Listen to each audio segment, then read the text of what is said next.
Hello, I'm Tiffany McDonald, Australia's High Commissioner to Brunei, Jerusalem. I am pleased to be able to virtually welcome you to the first part of the Australian High Commission's Mental Health Matters Month, which will run until World Mental Health Day on 10th of October.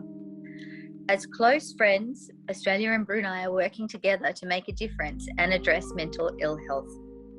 The World Health Organization estimates that 1 in 4 people will be affected by a mental or neurological condition in their lifetime, and around 700,000 people die each year due to suicide. This has been exacerbated by COVID-19. Now, more than ever, it's important we talk about mental ill health.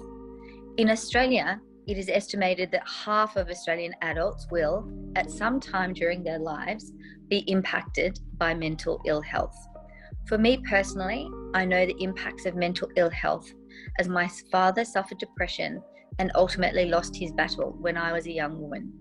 At the time, no one talked about suicide or mental ill health. In addition to dealing with the loss of my father, I had to grapple with the stigma associated with his death. So for me, this is a personal journey of ensuring that people do start talking. It has taken me a long time to talk about it, but I'm convinced that by talking, we create connections and understanding. Discussions like this one are essential to reducing stigma and ensuring people who are struggling and those who support them know that they're not alone. I'd like to thank Dr Hilda Ho, Head of Psychiatric Services, for facilitating this important discussion, as well as our panelists who have been very generous in sharing their experiences. If this conversation raises any issues for you, you can reach out to the Ministry of Health's Taliban Harapan on 145. Remember, you're not alone. Let's talk. I'm delighted to have the opportunity to introduce you to such an honest, impressive panel. Enjoy the discussion. So I'll kick off. Welcome, my name is Jo Macintosh and I'm a First Secretary here at the Australian High Commission. I'm somebody that's experienced depression at different points in my life, and I'm so pleased to be able to see more and more discussions like the one we're having today happening both here in Brunei and in Australia. I'm really grateful to Dr Hilda Ho, the Head of Psychiatric Services at Ripas Hospital, for moderating today's discussion, and I'm really pleased to hand it over to her. Hilda? Good afternoon, everyone. It's an honor to be here and to host this, and I'm very pleased to be part of this. It's great to see such a varied panel. So I see representation from lots of different parts of society. We have people from business and finance, independent startups, and voluntary organizations. We've got mental health professionals and also individuals who've chosen to support mental health awareness in our community. So welcome, and great to have you with us. Perhaps I could start by asking each of you why you decided to participate today and why mental health matters to you. Why do you think we need to talk about mental health? So I'll let each person speak. So shall we start with perhaps, I'm just looking at my screen, Dilys Chai. Hello. Hi, thank you, Dr. Hilda. I'm Dilys Chai. So for me, mental health is very important, especially with society nowadays. I think there's a lot going on, especially with the pandemic at the moment as well, and with social media, and with a lot of expectation from a lot of society as well. I think it's natural, and that I feel like people shy away from talking about mental health, but I think more and more people should talk about it, and we should create awareness. Especially, it's really nice to see the community coming in, to talk about it in Brunei as well. So hoping to get the word more out there so people are willing to open up about, personal mental issues. Thank you very much, Dilys. That's quite helpful that you have said you want it to be more discussed, and I think that's part of the aims today. Could we go to Pengiran Aki? Why are you here today? Why do you think it's important to have discussions about mental health? Hi, thank you, Dr. Hilda. Hi, everybody. I'm Pengiran, CEO of Standard Chartered Bank. It is, mental health is always an important or integral part of every stage of life. From our childhood to way through adulthood. Yeah? And being healthy emotionally can promote productivity, effectiveness in any activity. For example, in work or any social activity that we do. And it plays an important part in the health or relationship and allows all of us to adapt to changes in life and cope with adversity. And it really matters because it affects how we think, feel, and act. It also helps determine how we handle stress, relate to others, and also make healthy choices. So that's why it matters and how important mental health is. Thank you. Thank you, Pengiran, for highlighting that. So it's related to our productivity.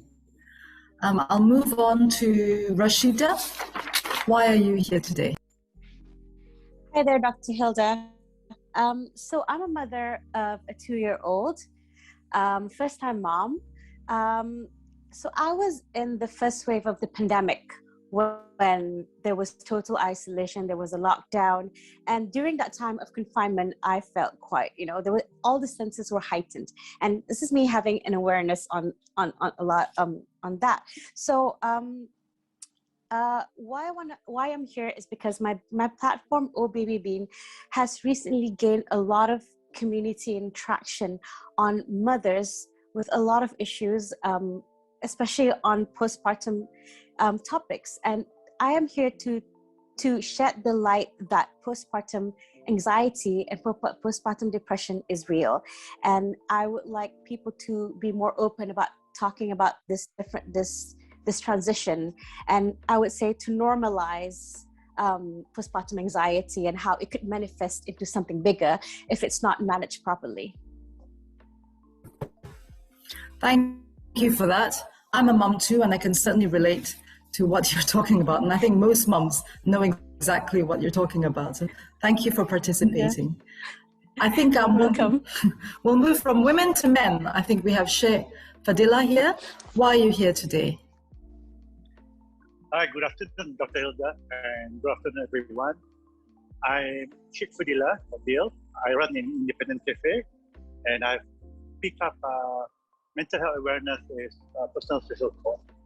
I mean, for the simple reason that everyone's mental health varies during their life and can move back and forth along their personal range between positive and healthy in one end, and to severe symptoms and conditions that impact on everyday life in the other, and respond to different stresses and experience. But one of the things that I'm so glad that myself and Pranaki are here to represent men. As a lot of us know that men are known for bottling things up. One of the problems I find in men is that we don't actually share much of our mental health, mental state compared to women, and women have close circles that can share problems, while men don't want to be seen weak or incapable. So I think I'm here just to share my perspective, and hopefully that will open up to moment realizing that this is an important topic that we all share. Thank you very much. Thank you very much. Yes, I see that in my practice that men do often bottle things up and don't really want to chat about it. So I think it's great that we have representation from men on this panel. So thank you very much for being here.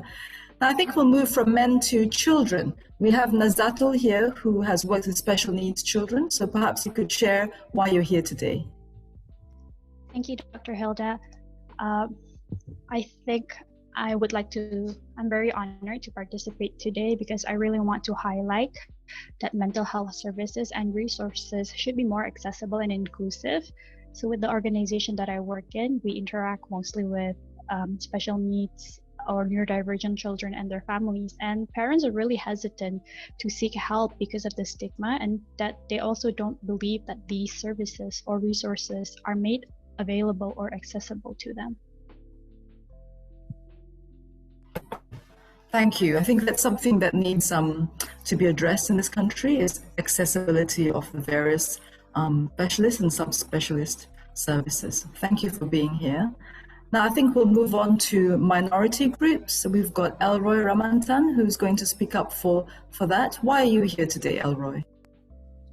Hi, and good afternoon to Dr. Hilda and everyone. Hi, my name is Elroy Ramantan. The reason why I'm here is to highlight and also highlight on indigenous and marginalized people in different conversation groups and organizations in the civil society. A lot of our conversation and initiative, we tend to forget that indigenous people and marginalized people are more than just the victims of the situation they're at. They also can be the agents of change. So I do hope that being in this conversation, we can also include the voices of indigenous and marginalized people, where their voices do matter, same as all our voices and initiative as well. Thank you. Thank you very much. I think it's really important to have representation from indigenous groups and other communities. So welcome. I think we'll move on to Hazirah, who's from Cope for Hope, to talk a bit about NGO participation and why you're here today. Hi, Dr. Hilda, and hi, everyone. So I'm here today, hopefully, to kind of bring awareness to the community voices from our platform, Cope for Hope. So I'm coming from quite a personal experience of having struggled to seek professional help. So that's kind of why I started Cope for Hope. It's kind of like an ode to my younger self. And I think mental health is becoming significantly an important topic to talk about in Brunei, primarily because COVID has sort of forced those issues out and forcing us to kind of address it. So that's why I'm here today. Hopefully I can contribute to the discourse. Thank you very much. Thank you for your honesty. And I'm hearing a lot of personal stories as well about people who have had struggles with mental health. So I think it's great to bring that to the conversation. Now, I'd like to go to Hajah Nora, who's a mental health professional. So perhaps you could talk a bit about why you're here today and comment a bit about accessibility for mental health. Hello, everyone. Hi, Dr. Hilda. My name is Hajah Nora. I'm a counselor at Clarity, also the founder of Cureheart. The reason why I'm here today is to increase the awareness of mental illness, which is now it's increasing because of the pandemic as well. So with more knowledge, there will be less stigma. So with me attending different clients every day, different type issues, of course, it is good to raise more awareness so that people are able to reach out to the professional like us, and then also some NGOs that are available out there. So that's why it's important for them. It's important to have this kind of discussion so that the public can reach out to us as well by motivating them that how important it is, what important is mental illness is, and also mental health. So that they know the difference between mental illness and mental health. Yeah, that's from me, Dr. Hilda. Thank you so much. Thank you very much. I think it's great to have representation from private sector mental health professionals and services as well as the government sector. So it's great to have you here, Hajah Nora. So now that thank you. We've gone through our introductions, and I hope that people are familiar with each other and who each person kind of represents on this panel. I think we'll jump straight into the first question, which is COVID. We get a lot of questions about COVID anxiety and isolation, and people are really struggling. COVID's, it feels like we've been on this bus that has never stopped. It's just round and round and round. It's been nearly 2 years, and many people are struggling with isolation. So perhaps I could speak to, first of all, Hajah Nora. Have you noticed more people seeking help? Yes, thank you, Dr. Hilda. Yeah, due to the COVID-19 nowadays, it's pretty scary for some people. Especially, I have a lot of clients who coming to me if they are not close with their families. So they become isolated. So they just stay in their room. So that's when the anxiety develops. So there are common reactions then in the implications toward individuals and families. So there are few reactions that such as feeling stress, fear, racing thoughts, physical symptoms such as stomach upset, frustrations.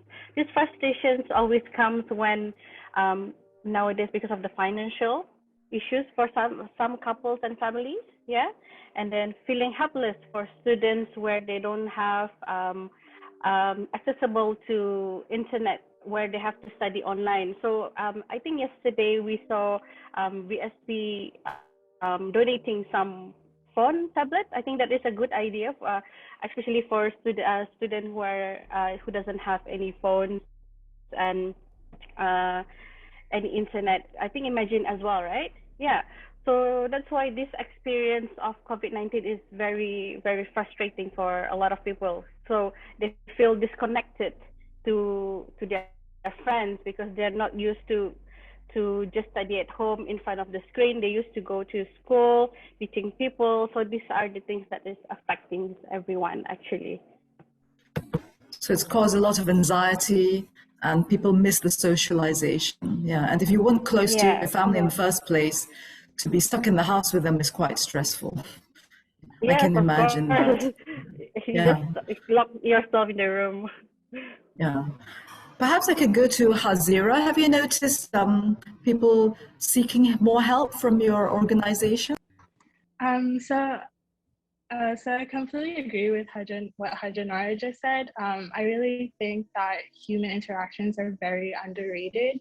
You know, as social creatures, COVID has really impacted our levels of isolation. And Code for Hope has actually done a recent program where we gave out all these like self-interventions and mini self-experiments that our community can do and sort of analyze how their sleep quality is, their mood has been. And throughout this whole challenge, we've noticed that feelings of connections towards others has always been at its lowest. And I think there is an uneasiness that is associated with COVID that affects all groups, particularly, for example, people who are unemployed. A lot of companies have stopped or put a pause on recruitment. So that's created a greater level of anxiety for the future and uncertainty. Yeah. Okay, so you have seen an upturn of people struggling, yeah, and seeking help. So how do we cope with it? I wonder, what can we do when we're stuck at home? What measures can we take? Perhaps Shaikh Fadilah could talk a bit about how to cope at home. Thank you so much, Dr. Hilda. I think everyone's feeling that initially it was a difficult situation when we are bombarded daily with number of cases and the anxiety starts to set in. You feel you're not in control of the situation, sometimes helpless. But I think for me, slowly over the month, I find that I'm able to accept the daily cases as the new norm. It's not being complacent, but you still follow the SOP and stay-at-home directive in order to avoid catching the virus. But being at home, not knowing what to do, that affects your mind and mental health. You'll soon find that nothing should go back to normal and we are able to accept things as they are. But I always believe that we always should see or turn every negative situation into something positive. And some few things I found useful for me was sometimes at noon I would go out in the sun in the garden just for 5 to 6 minutes to have the feel sunshine on my face, and I find it warming and uplifting. And I also try to ensure that I have proper meals and sleep and rest, and these are equally important as well. Another tip that I use a lot is to declutter my mind. Take time off social media, WhatsApp, messages, internet, or you find news or messages overwhelming. You need downtime for yourself and just disengage. And I normally use this time to do simple home workout because sweating makes me feel good and better. Thank you. So those are really helpful tips. Acceptance, making sure you eat properly, getting rest, decluttering and turning off social media, yeah, and simple exercise. So I think those are very useful practical tips that we can bear in mind. Does anyone else want to add anything about this whole isolation situation? Yes, thank you. I'd like to add on Sheikh Fadilah's comment earlier on, which I completely agree. I think I wanted to share in this forum that I was very fortunate enough to be an athlete probably during my younger days, so more than 20 years ago. And just sharing the comparison of people who's, for office workers who's been working long and hard in, being isolated and working from home, you see, in terms of the performance. So being an athlete, how an athlete perform to their peak is that, they have a recovery, so it's like, if you look at the graph, it's like a rolling hill, so they go up to the peak performance and then they do recovery to get ready for the preparatory for the next performance. Whereas many office workers, especially us being isolated at the moment, look at performance as working harder and longer, which is a flat line kind of thing. So sharing this kind of experience is important, that, it's not about working harder and longer. You need to take time off. You need to recover. I think as simple as walking out in the garden, like what Sheikh Fadilah mentioned earlier on, 5 minutes, or even having a quick coffee break, just outside at the patio, for example. So these are simple little things that perhaps it's important that, we every individual can do. So just sharing that. That's very useful. Yes. So we all need recovery and we all need to rest. I think Rasyidah would like to comment as well on this whole COVID situation and the anxiety related to it. Yeah, I would like to add to that, because I have a few moms coming up to me with what's it called is paranoia parenting. And that kind of makes sense, because when you're in isolation, you have a lot of, like, I would say, negative thoughts that consumes you, which can turn into paranoia. So a lot of this paranoia usually comes, especially when they live with other people, is how the other members of the family are being complacent and not adhering to the SOPs. So we've got one mom who is kind of like always angry because she lives with the father, and the father is always, I would say, like still roaming around that time. That was before the law was enforced. So those kind of things are hard, because that mixes things with things that, especially when they live in the family, there's a lot of boundary issues. There's a lot of conflicts that comes up, especially when you're trying to protect a younger kid who is more susceptible to having different diseases.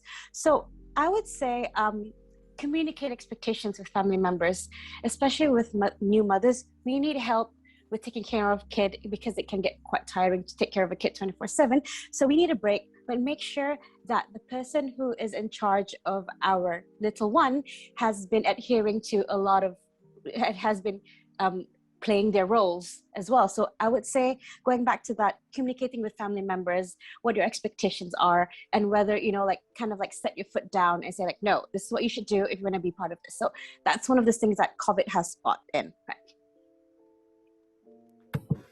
That's interesting. So you're talking about boundaries. Yes. And what the expectations are from each family member, and communication. Because different people interpret the rules and the SOPs differently. Yeah. Thank you very much. That's very helpful. The other person who's put their hand up is Nazatul. I wanted to emphasize on the fact that the general population feels very anxious with the loss of timetabling and schedules in their normal daily life. I see this with the clients that we work with as well, that a lot of neurodivergent individuals need scheduling and proper timetables, and need reassurance that this is not going to go on forever. So in daily life, pre-COVID, it was already difficult to establish. If it was already difficult to establish schedules and timetables for them, that whole routine is more upturned during this COVID time, and I think that really impacts how they develop and how our relationships with them also. Thank you. Yeah, thank you very much, Nazatul. I think that's really important what you said about scheduling and routine, because that's part of what we try and do in clinic, which is to emphasize to our patients that it's really important to have a daily routine and daily schedule and to anchor your day to something, whether it's waking up at the same time in the morning, meal times, going for a walk, just very simple things like that, because it can help your sense of control, which is really important in this time when you don't feel that you have any control at all. So that's a really helpful point. Thank you. I think we can move on from that to something that is quite related, which is the fact that now there's COVID and anxiety and we're all isolated, we're all on our devices. So we've all got at least 2 or 3 devices where we can access social media and information on the internet, which I find has caused quite a lot of anxiety and has also caused quite a lot of problems as well. I'm counting in my household, we probably have 3 devices each, something like that, and we're constantly looking at them. So perhaps we could talk about the impact of social media on mental health. So I wanted to direct that also again to Hazirah. Have you noticed the change in numbers of people sort of chatting about mental health and social media? What themes have you noticed? Hi, Dr. Hilda. So, yeah, we've noticed an increase in people sliding into our DMs and WhatsApps, and even during talks and Zoom sessions, we'll have those like community building sessions. And most of the times, a lot of the issues that are being faced is, again, like isolation, COVID, feelings of burnout, and feeling loss of hope for the future. And I feel like social media and mental health has been more, like the topic has at least increased in the past year because of COVID. And it's kind of become a very trending topic to talk about. And while that's really good, there's also a lot of misinformation on mental health as well.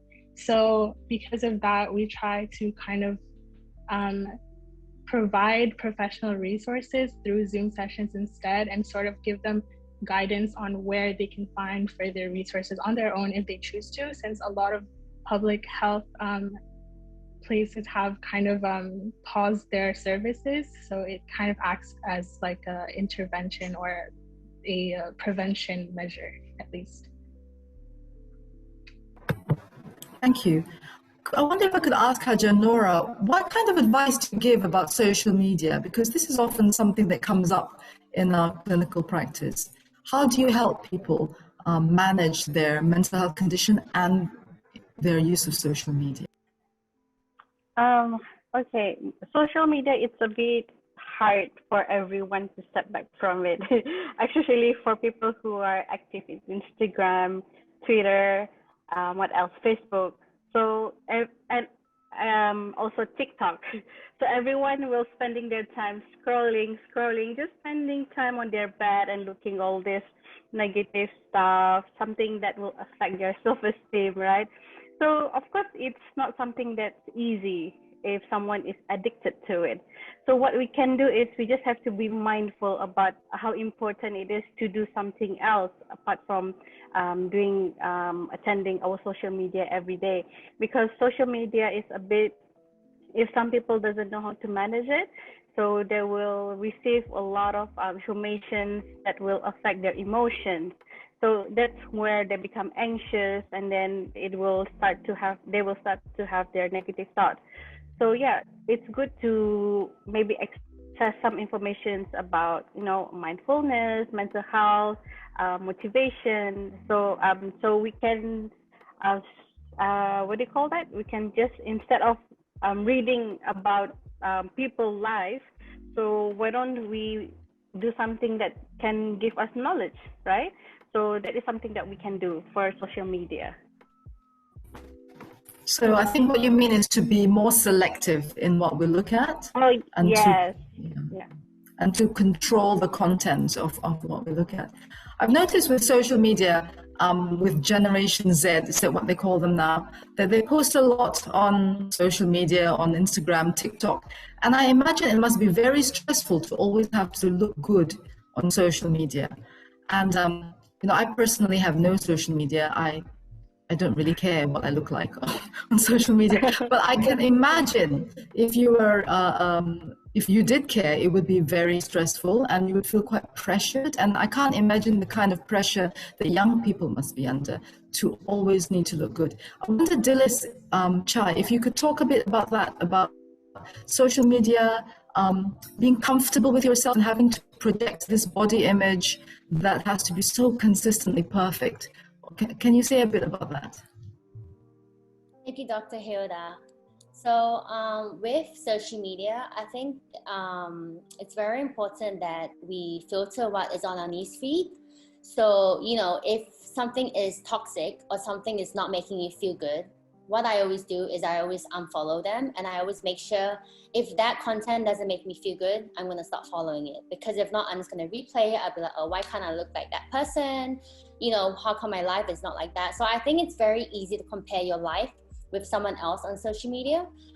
So we have to take back a step and remind ourselves that, all these images are Photoshop, all these images are, it's not, when you see what actually goes on behind the scene, it's not picture perfect as well. It's no secret that men and women struggle with body image, but I feel like more women are struggling with it a lot more in terms of body image, because we're constantly bombarded with ideas of the perfect body. Even though we know it's Photoshop beyond belief, it can be difficult to ignore the feelings as well that we need to change somehow. So I feel that it's very important to remind ourselves that it is okay if you are not happy with yourself every single second of the day, because we have our ups and downs. It's not going to be every day or every second that you love yourself as well. There are times where you feel a bit beaten down, but I feel like it's very important to just get comfortable with yourself, with your body, with your failures and your weaknesses, and to slowly just work with that to get into progression in life, because any, small progress is still progress. So I think we have to remind ourselves that, don't beat yourself up if you struggle with any body image. Sometimes we just got to take it step by step. I think filter what you read, filter what you watch, because it's all very important. And how you view yourself and others, how you view yourself and allow others to treat you will be a direct reflection of how you feel about yourself. So it's very important how you talk to yourself matters, And I think it's also very important to make it a habit to practice some form of self-care every day, or practice some self-compassion as well. And, it's all the small habits that are very important: how you spend your morning, how you spend your day, how you talk about yourself, what you read, what you watch, and also who you share your energy with. So I think that is very important. And that definitely has helped me in terms of body image and accepting my body as well, because I went through some hormonal issues as well, and it's really affected my mental health that time as well. So for me, it's very important to work on not just mental health, but also your physical, emotional well-being as well, because everything interlinks as well. So I think also we got to remember that health looks different on everyone. So every single person with mental health, no matter small or big, it's still an issue, and it's still something that is important to talk about and to just share. Yeah. Thank you for your honesty. That's really quite refreshing to hear what you've been through and the steps that you've taken. So, practical steps that you mentioned are choosing your content carefully, unfollow content. I'm not sure what that means, but anyway, unfollow content so that you don't see things that make you feel negative. Self-talk is important, the way you talk to yourself and talk about yourself. Self-care and also practicing kindness, I think, is a large part of what you said. Now, Dilys, you run a food and beverage business. And I've also noticed on social media, I haven't really noticed on social media, but I noticed when I'm in a restaurant. Remember when we used to eat in restaurants a long time ago? And people always take pictures of their food. I used to wonder, why are these people taking pictures of their food? It's right there. Just eat it. But then I realized, because I have children who tell me it's being posted on social media. So and I thought, wow, why? So food, image, obviously is very interconnected, because when we deal with eating disorders, you realize that food and emotion and body image is very interconnected. And I think it's interesting that people post pictures of themselves and of their food on social media, because I think it kind of demonstrates the connection between those things.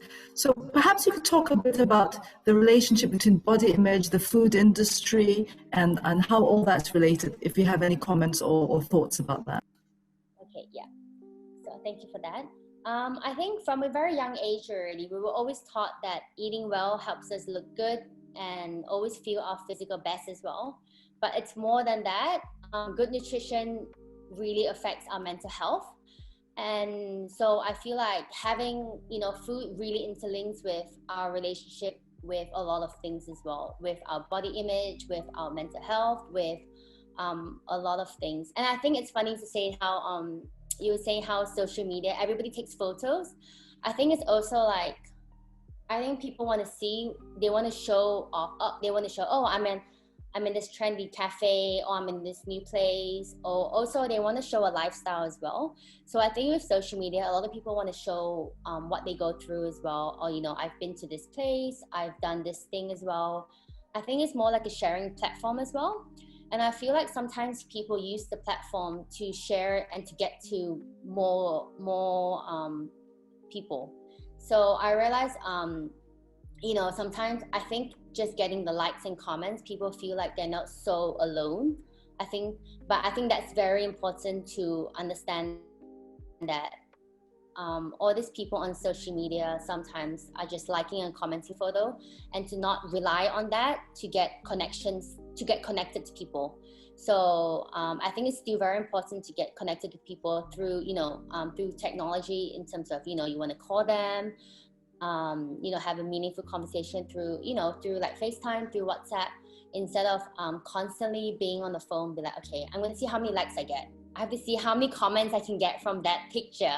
So I think there's a lot of pressure in terms of like, oh, I took this photo, but I only got 10 likes. But someone else took this photo and has got like, 100 likes. But I think we got to remember that sometimes like can also be bought. There's a lot of tricks with social media. So not everything is picture perfect. And there are a lot of things that we have to be careful on, that we have to filter. So I think social media is a good thing, but it also can be very dangerous. So we have to make sure we don't, rely on social media for a lot of things as well. It's very good for, to find new places to eat, to get support as well. Because I feel like when I opened up about my issue, I felt that there was a lot of people coming to me with support as well. So which, they open up as well. They were going through the same thing. So with that, I was very thankful, because I felt like I couldn't talk to anyone about it. I felt that was what I felt, because I felt like I was alone in this. But actually, there were so many other people that were also going through the same thing. But because it's such a taboo topic sometimes, in terms of mental health, in terms of like, so many issues. If I were to share it, I'd be like, oh, will I be, will someone judge me? So I think there is a lot of people shy away from that, because we're afraid of what someone else would think. But actually, when I opened up, I was very thankful, because I felt like, there was a community out there, and there was people who were very thankful that there was more, conversation about a lot of things as well, about mental health. So I think that was very good. And so I think in terms of the food as well, it's very important to remind ourselves that what we eat affects our mental health. So, good nutrition is associated with mental health as well. So when we eat poorly, or when we eat, things that are more processed and more high in sugar as well, sometimes it seems to be more related to greater risk of depression and anxiety. So I think we have to, know that what we put in our body is very important on how we feel as well. So, when we eat better and when we feel better, physically and mentally, we would just naturally feel better. And I think that's very, very important. Thank you for that insight. So what I'm hearing is that social media can also be a source of support and a place where you can share. And you've received a lot of positive remarks from other people, which can also be very helpful, especially if you don't feel you have people close by that you can share with. So that's a good thing to hear, but I imagine there might be the flip side to that as well. If you open yourself up to just the general public, to your feelings, that could be quite difficult to manage as well. But it's good to hear that you've had a positive response from that. I also wanted to add, with regard to food, eating well is good, and obviously you should eat healthily. But with regard to body image, and some people have a preoccupation, I suppose, with being thin. So I would just like to add that it's very important to also eat enough. So you need to eat well and eat the healthy thing, but you must eat enough for your needs. So if you're exercising a lot, you must eat enough to make sure that you have enough calories and so on. So I'll just move on from there, because we're talking a lot about body image, being comfortable with yourself, and how this is often an issue for women more than men, although men do have this struggles with this issue, I think. But perhaps we could talk a bit about women first. Rasyidah, I wonder if you could comment, because you've spoken a bit about women and motherhood, but I wonder if you could talk through sort of life stages, if you feel qualified to talk about that, about how our mental health needs change from when we're younger to when we become a mum, and then working mum, and then moving on through life. Would you care to comment about that? Thank you, Dr. Hilda. Oh, definitely. To be honest, of all the life stages, I feel that postpartum and my first time in motherhood is probably the hardest that I've been in, simply because there's a lot of things that are happening that are bombarded me within that span of 1 year. So if we are not well equipped with all these things that are coming, this is when I would say all the stress would eat us up. And that is one of the reasons behind why I started my platform, OhBabyBean. I was 6 months pregnant. I was thriving in my career. Then I realized one thing: this is probably not what I want to do now. So, and this happened overnight, considering me, who's always putting my career up front, to kind of say, I probably don't want to focus on work. I want to focus on being a mother. So that has a lot of conflict within me, which kind of lasted over the year, because there's that guilt saying that maybe I should really focus on this but not focus on my daughter. So and that happened with a lot of moms that I work with. So I have one mom this usually happens with stay-at-home moms, because there's a lot of, I would say, identity crisis that has going around with new moms. And because of these transitions, and because of social media, and because of what people think is supposed to be the perfect life, that it kind of creates pressure for moms out there, saying that, oh, this is how breastfeeding should look like. It's supposed to look, you're supposed to look glowing. Your baby is supposed to behave the whole night, and you're supposed to get enough sleep. And so those kind of pressures are actually putting negative thoughts into some of the moms that I've worked with. An example of mom that I've worked with as well is she had a good birth. Her birth was perfectly as planned. And then what happened was, boom. What happened during the birth is that she's told me as if this is her words, she wanted to disappear. And that is actually a strong word to use as a new mom, because she feels that there were a lot of overwhelming emotions, apart from the fact that she was quite young, well, younger than me. But this is something that's really fairly common with, I would say, postpartum millennial moms. I would use the word millennial because we have this thing that we think that is what should a mom be, from our grandparents, from our mothers. But then there's us who are more equipped on the education side, who are more research-based, who is kind of in a conflict with what we think is traditionally right and what we should do right now to make ourselves feel good. So that is one of the mental health aspects that actually causes a lot of conflicts with postpartum moms. So it could build up with little anger, then it could build up into a bigger thing that could lead on to things like postpartum depression. I would like to touch base upon a few transitions that is different after you've become a mom.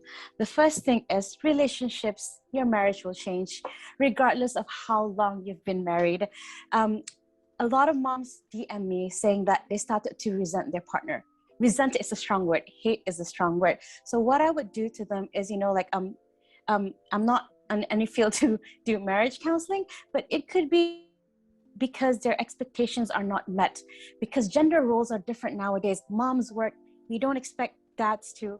There are dads who are more hands-on as well. So we need to kind of like look into our marriage dynamics and see what is realistic within that marriage with a new additional human being. Apart from the change in marriage dynamics, we'd like to touch base also with the change of roles with in-laws and parents. And this is heightened, especially during COVID times, because example for me, I haven't seen my in-laws in over 2 months now, because they used to come over to take care of my daughter, but now with the restriction, I think that's been hard. And also for people who's lived with their parents in the same room, in the same house, I would say it could get, there are a lot of boundary issues that's meant to come out, especially when you're working from home, you're in the house physically, but you can hear your daughter kind of like crying in one corner. So that is kind of like the transition, that one of the things I go through. Another transition that a lot of moms go through that affects their mental health is isolation. For example, maybe some mom who used to go to the gym a lot, who used to go for group workouts, then suddenly they can't go simply because they have to take care of a baby. And especially that's heightened now with the restriction. So it goes down to a lot of I would say identity crisis. So a lot of moms now kind of ask, like, who am I? That's the most normal question that I've been receiving. Like, I don't know who I am anymore. I used to do this, I used to do that. And maybe this is a millennial term or Gen Z term, FOMO is a word, because I got a stay-at-home mom who told me that, you know what, I want to go back to work simply because it looks fun. So that is due to the fact that she's seen her friends posting up pictures, glamorous pictures of how they were at work. So I think the conclusion to here is expectations, managing expectations, and I think that's important as well. And also going back to Dilys with the social media, it goes down to self-acceptance, because a lot of with this transition, it's kind of hard for them to accept where they're at in the current state. So yeah. Thank you very much, Rasyidah. I mean, I can tell that, this is a topic that's very close to your heart, and there's nothing like a lived experience if you've been through it. And motherhood is tough. I myself recall the difficulty with the change of your role, because when you give birth, everybody moves up a generation. So you're no longer the child, you are now the mother, and your mother is now the grandmother. And then, so now you have this child. So, and your identity changes because now you are a parent. So that can be quite difficult as well. And I do recall the isolation of being a stay-at-home mother. So your point about managing expectations, about communicating with others, I think that's crucial.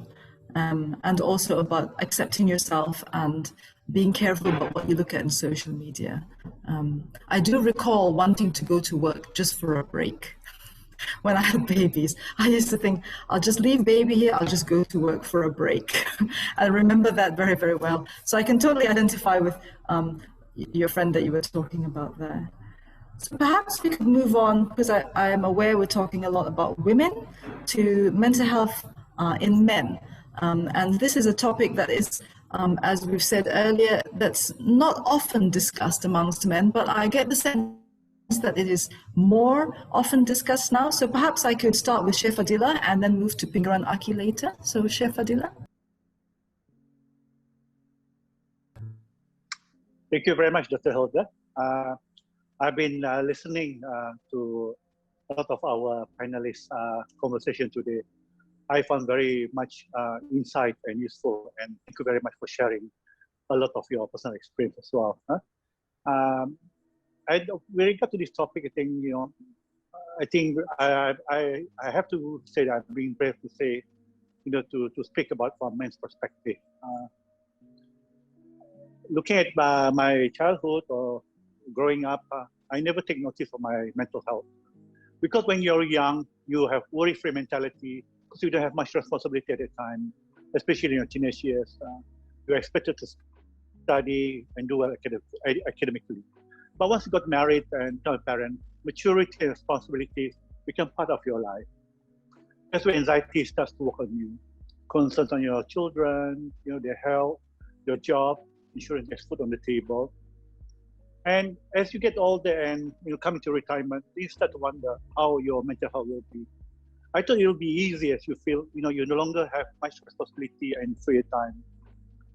But however, your mentality will challenge you as you grow older, because you got used to be working, and the sudden idea of you no longer working, your anxiety starts to drop in. Question like, what am I supposed to do? How do I cope with my daily life? I used to like having, co-workers to talk to, meeting syndicates, to discuss on matters, and who do I talk to? Who do I interact? And you begin to realize that loneliness will come in. And am I ready to wake up, eat and sleep? What do I do in between the day? So these are the questions that came to my mind before I reached retirement. So I did a lot of soul searching and reading, and I really like this quote by Henry Ford. He says that anyone who stops learning is old, whether they're 20 or 80. Anyone who keeps learning stays young. So I decided I want to keep my mind young at least, and ensure that my mental health is in optimum shape too. By engaging in what I do now, doing a small business, just brewing coffee and baking, because I didn't want to take something, beyond my capacity.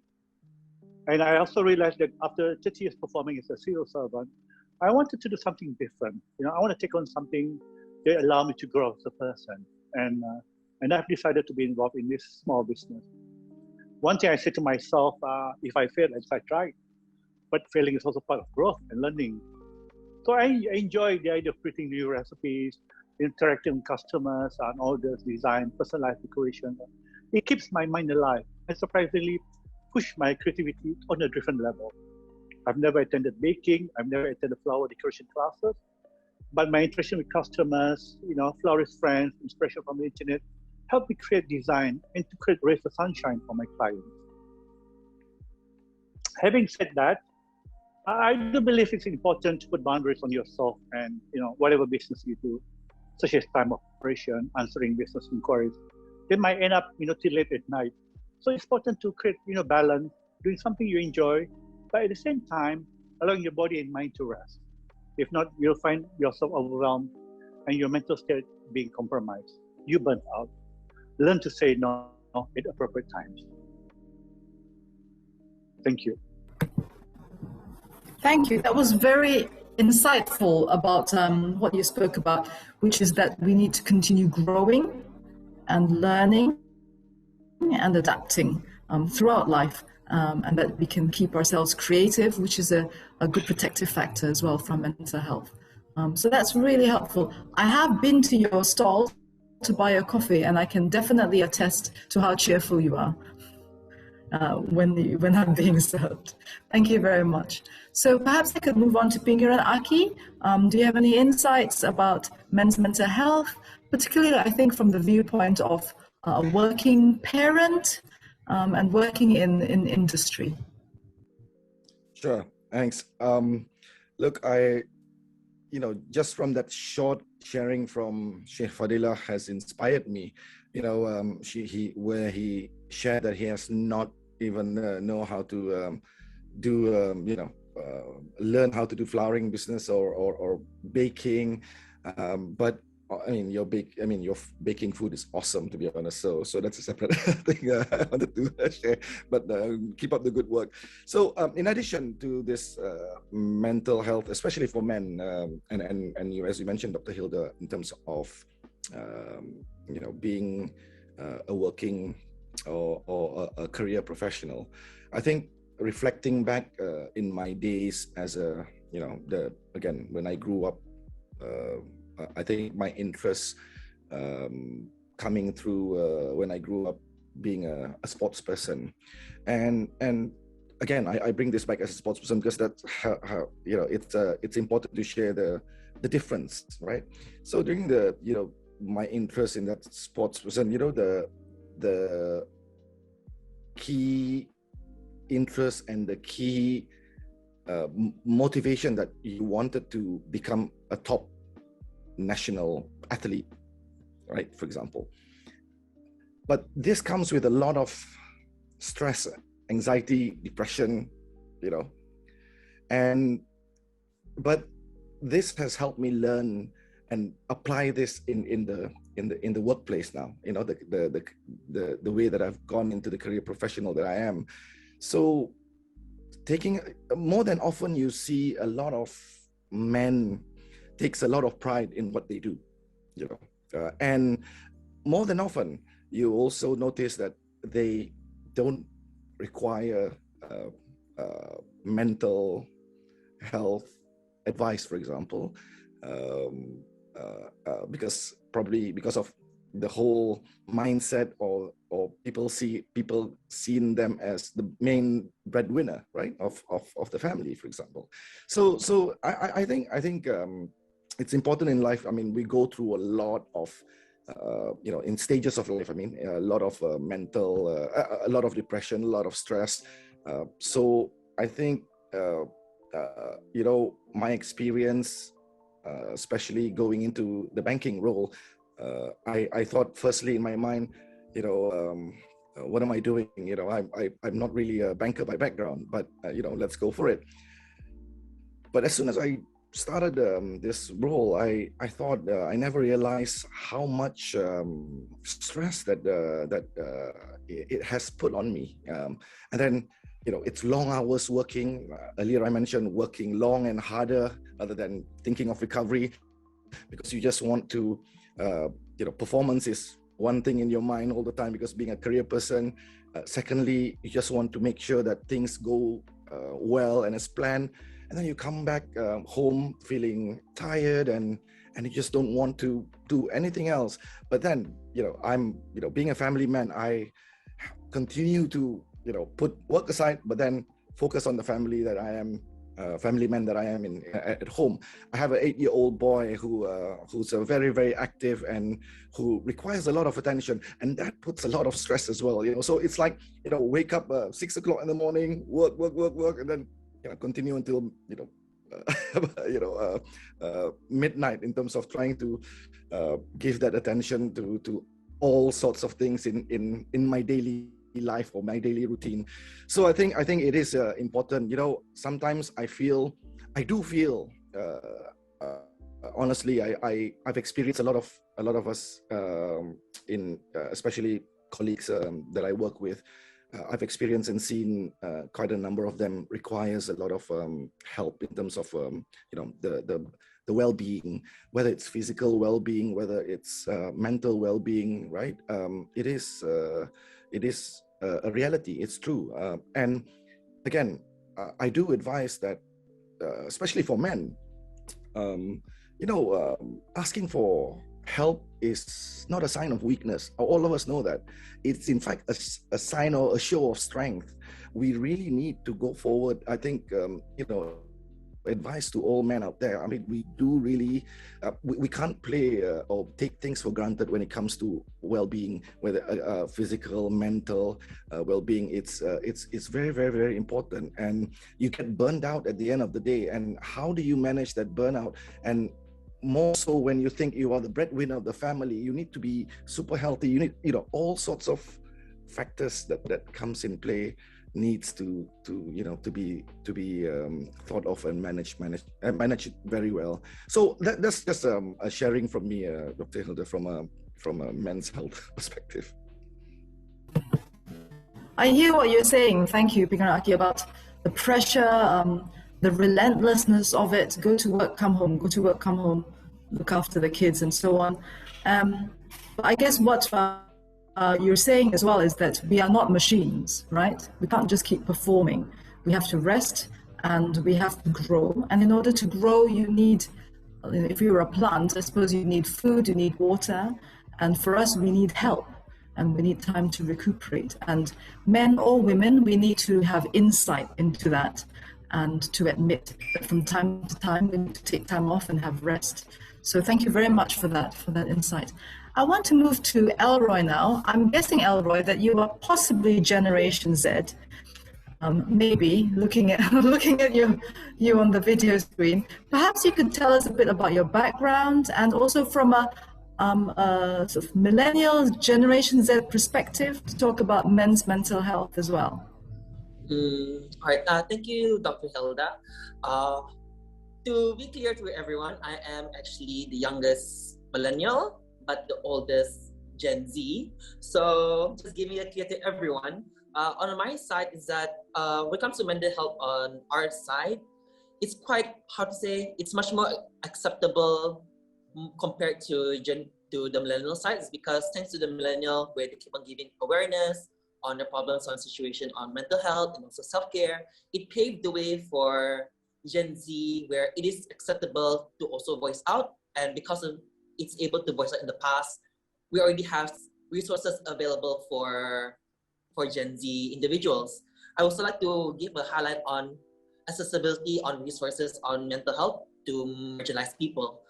A lot of our conversation is that not a lot of resources are accessible to marginalized and indigenous people. So it's because one, a lot of these conversations are in the urban areas and urban places where we tend to not think of or having these catered such resources to indigenous people and marginalized people.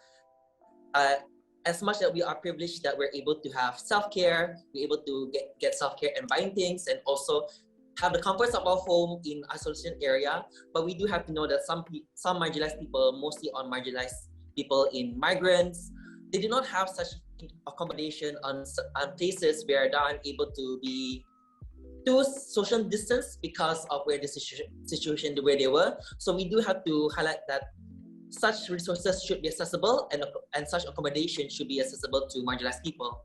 Another thing that I would like to also highlight is that a lot of self-care now are very, how do you say this? Our mental health now has become commoditized, and our mental health now has become a marketing tool for people to sell a lot of things. And a lot of this selling stuff like self-care kits and self-awareness kit has become so expensive. A lot of marginalized people and just aren't able to buy this. So it really comes to show that our terms of understanding of self-care right now are for privileged people, are for people who are able to afford it, or people who are elitist. So it comes to say that that's why I do believe that we do have to give a voice and give our resources to marginalized people, especially indigenous people here in Brunei as well. And another thing that I would also like to highlight that we also have to see that mental health is the same as physical health, because that is how important it is, and we all agree in that. Because it is such equal importance, we do have to give the same equal of recognition of mental health is equal to mental health is equal to physical health. That is that if you have a physical injury, of course that you go to a general practitioner, right? But if of course that when you don't Google, it's the bad move when it comes to physical injury is Googling what's your symptoms. Sometimes you Google, sometimes you'll see a cut that you have you might have cancer. If you Google, that kind of situation.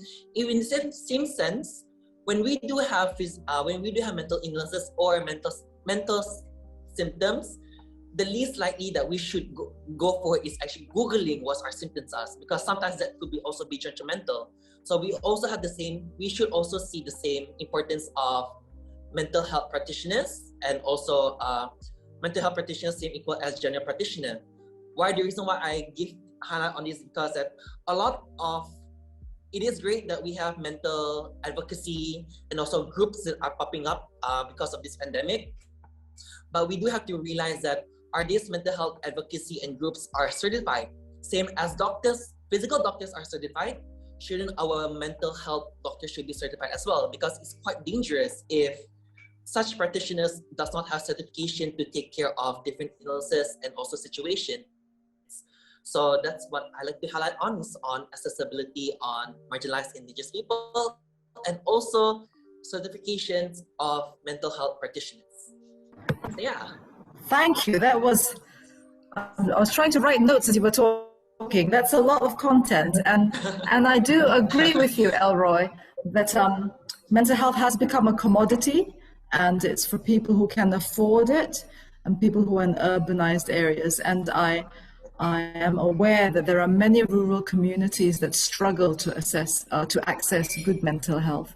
So I share your concern about that, about marginalized communities, and I think they have a sort of double stigma, double job.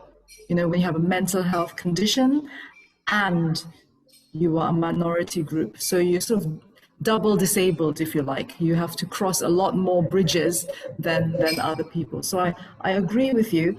And also the idea of accessible mental health practitioners who are trained and registered in rural areas. I mean, I hear you, and I think this is something that we should definitely work on in our services. So thank you very much for that. That was very insightful.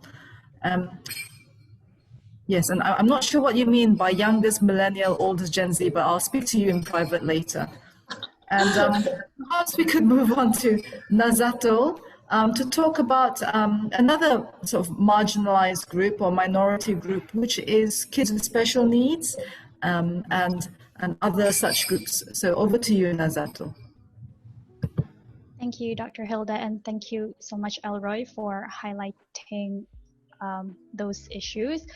I think aside from being elitist, it's very risky to say these words, but also part of mental health services or any other services that aren't very accessible may promote ableism.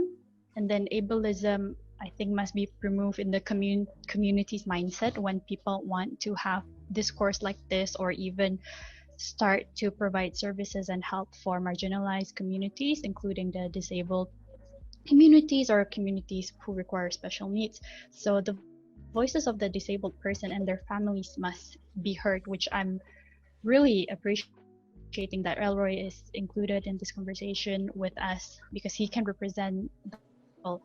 I want to put a disclaimer here that I am not a caretaker of a disabled person, nor do I have, I am very neurotypical, but I do work with neurodivergent children and I have conversations with their caregivers, and a lot of this is basically from my experience. So from talking to them, they're very aware that these services are very limited to them and they can't really access it as neurotypical individuals do. And talking to them has made me realize and has been mentioned to me that, you know, the community should focus on creating accommodations, accessibility, support and services, but not a blanket kind of service. When we look at the various disabilities, physical or any other, each requires a different way of help. So I think that's what we should strive for, like that we are not just tackling something and offering a type of umbrella or blanket kind of service, that we should start to specialize and make it more accessible. That's all for me. Thank you. That's good to hear, Nazatul, what you're saying about how services should be individualized, and you know, people with different needs are not all in the same group.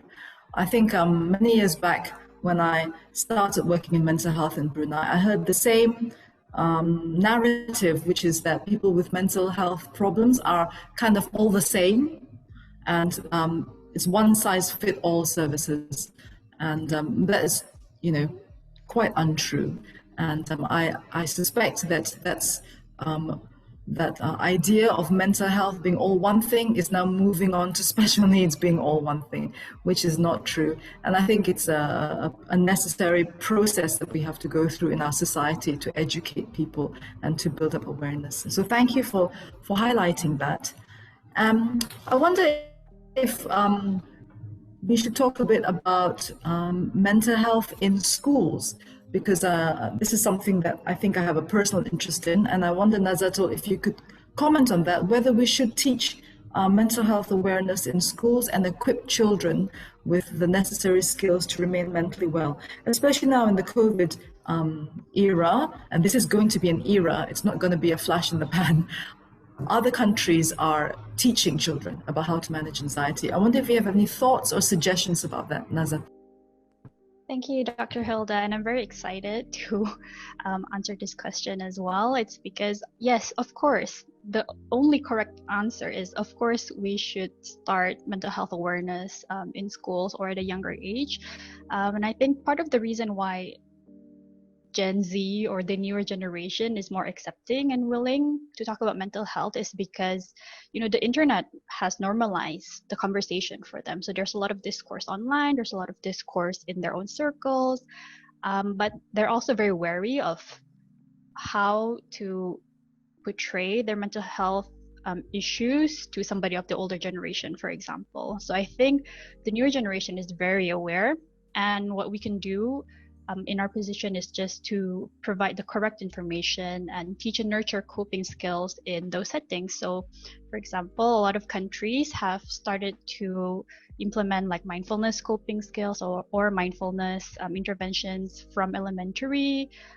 There's growing evidence that suggests teaching mindfulness to children, for example, can help with learning, decision-making, emotional intelligence, self-confidence, and connectedness to others. So just like how we've taught children or kids at a young age, you know, to brush their teeth, or if they're feeling sick, they go to the doctor or somewhere else. I think those type of coping skills and information should be provided to them and their parents at a young age, so as they grow up, the conversation is normalized and they know where to go to look for resources. They trust the practitioners, they trust to go to the doctor.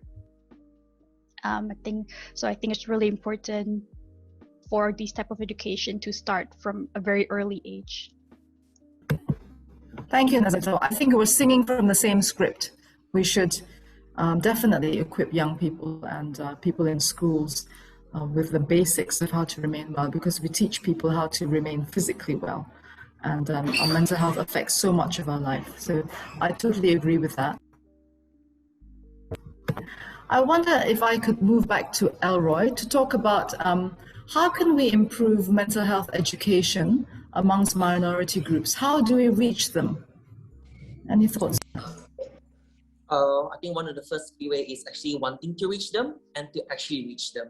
It's more than just having a conversation and a talk about it, but we do have to see where are we at the moment when it comes to accessibility, especially to minority people, and also to these disabled people as well.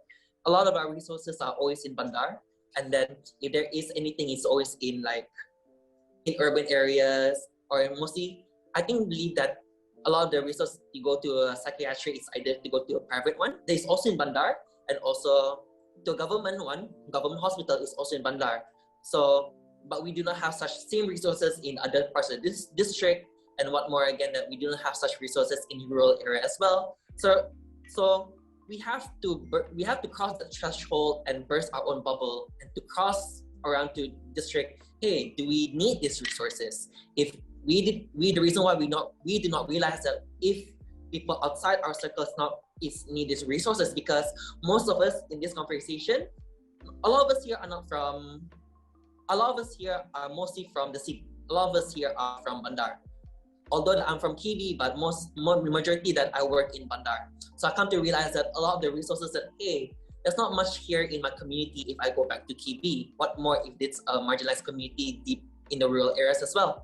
So we do have to realize that, but we can't realize it unless we include such minority people in our conversation. As much as I am here, but I'm still privileged that I am able to be here, but there's also some people who are not privileged to have such voices, and I want to give that voices on.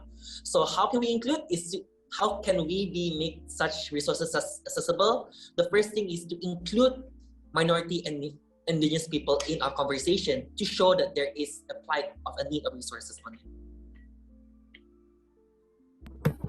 Thank you. So we should include minority groups in our planning when we are planning services as well, and when we are trying to understand what different people need. I wonder if one of the things we could provide also, this being Brunei, is public transport is patchy. So perhaps that's one thing that we could provide in the first instance, if all services are in the towns, is to provide adequate public transport that is timely and affordable. What do you think about that, Elroy? That is one of the first few cases, but in order to do so, we really have to immerse and go to ourselves. You're actually quite correct, Dr. Hilda, but we do realize that if we were to go to rural parts of Ulu Blayet or Ulu Tumborong, we realize that roads are not that quite well.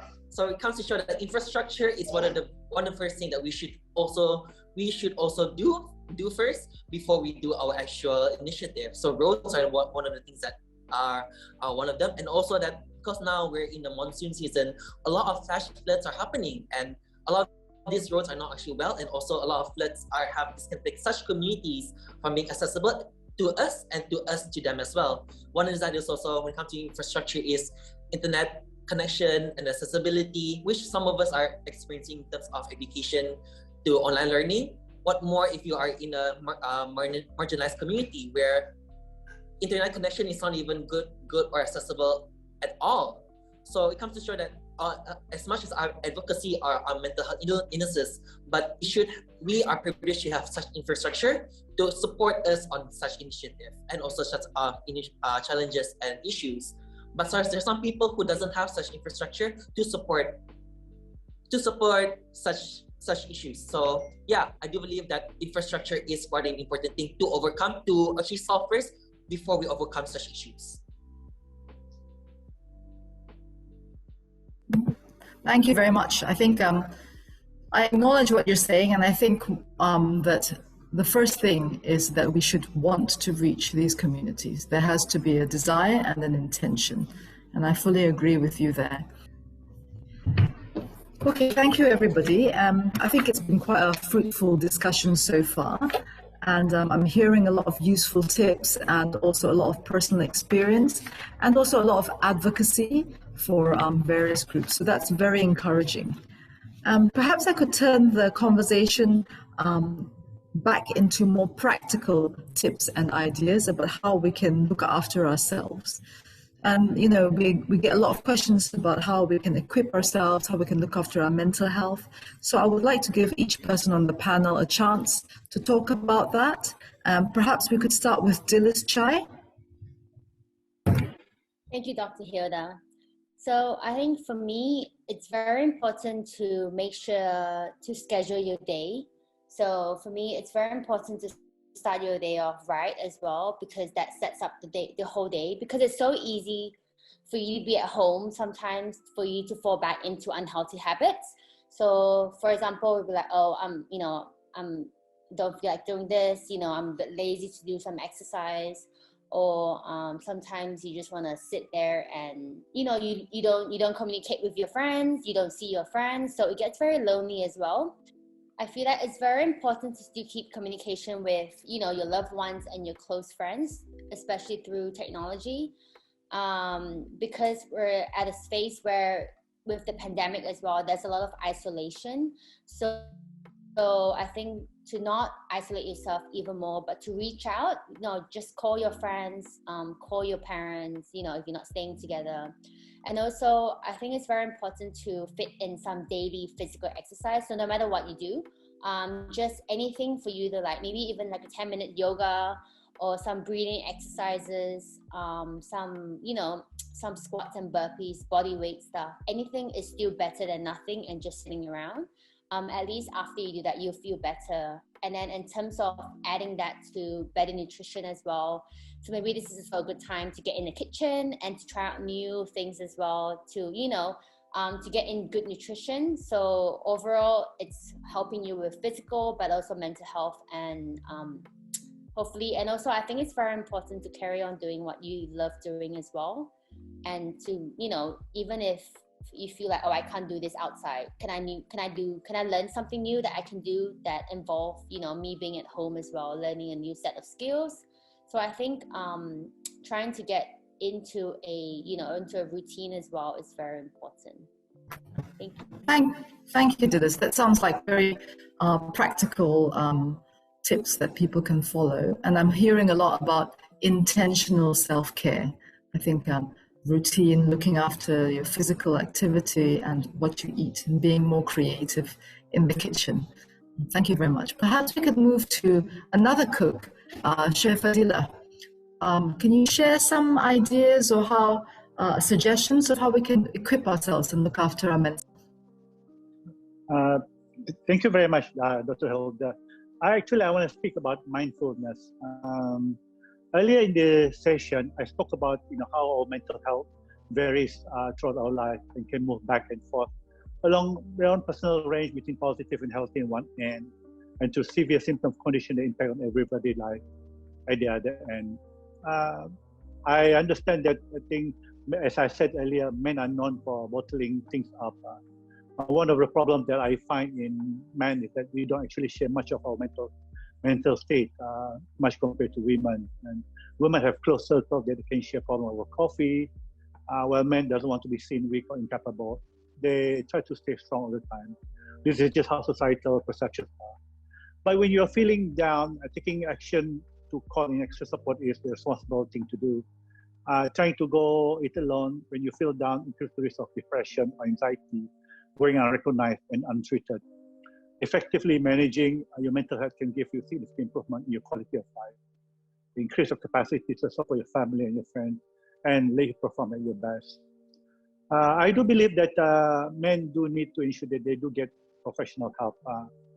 They need to learn to own up to talk to someone they're close, comfortable speaking, or call the helpline 145, or private counselor if they prefer to be anonymous. It's a first good step. And finding a support group they also could relate to. All this can help them overcome anxiety, but most important, admit anxiety. There's nothing to be ashamed of. We must learn to be able to talk openly about it. It's okay to not to be okay. It does not stay long, and you'll find the anxiety manageable. You'll find a way out of it. Some tips I find useful that I want to share here. Firstly, you're not alone. We are in this together, like all of us in this group. Finding the right people to speak to if and when you need to share. A good support system matters. Family, friends, or colleagues. Accepting that we can't change, and courage to try and change the things we can. Be creative, try new things and ideas, as I mentioned earlier. Get information from credible resources. This is very important, especially with COVID. And set healthy boundaries when working from home. Thank you very much. Thank you very much. That was very useful. I think the key thing that I'm hearing from you is that, first of all, you have to acknowledge if you're not feeling okay. And the responsible thing to do is to do something about it and seek help, rather than bottling up and trying to cope on your own. So that's very helpful. Perhaps I could go to Rasyidah as well. What tips or what suggestions have you got for looking after our mental health? Thing I've been doing recently is, especially with a toddler running around, is that sometimes I allow myself to have bad days. That's when things just don't go my way. And what I do is to take control over the little things. Say if, you know, to take control over everything so that I can manage my day. So apart from the fact that I allow myself to have a bad day, so what I would do is just to reflect on what is actually the source of frustration. So I would take time off I would probably just sleep later at night than everyone else, so that I can have time to reflect and be, intentional for what I'm actually feeling, how my body is feeling, what exactly it is that has been triggering my day. So I would set the next day kind of like a self-care management plan. So if I were to do this wrongly today, maybe the next day I would avoid talking with this person, simply because maybe, like the energy is a bit different from there. So those are the kind of self-care management tips that I've been using throughout this lockdown. I also take time to journal, because sometimes I think when you're so emotionally maxed out, especially when you're caring for another person, you just can't feel a lot of things, like you're just angry and you're just sad all at the same time. So what I would do is take a pen, not even a technology, just scribble all my feelings. Sometimes I would just draw. So that kind of outlet, I feel, is healthier to me, because it does not allow me to think so much. Because oftentimes as a mom, you're stuck with routines, you're stuck with like to-do list, and you're stuck with things like I would say like meal preps and household chores and stuff. So you just need time to disconnect. And I feel that it's important to find your own creative outlet as well. Recently, I have found blogging to be a great creative outlet for me.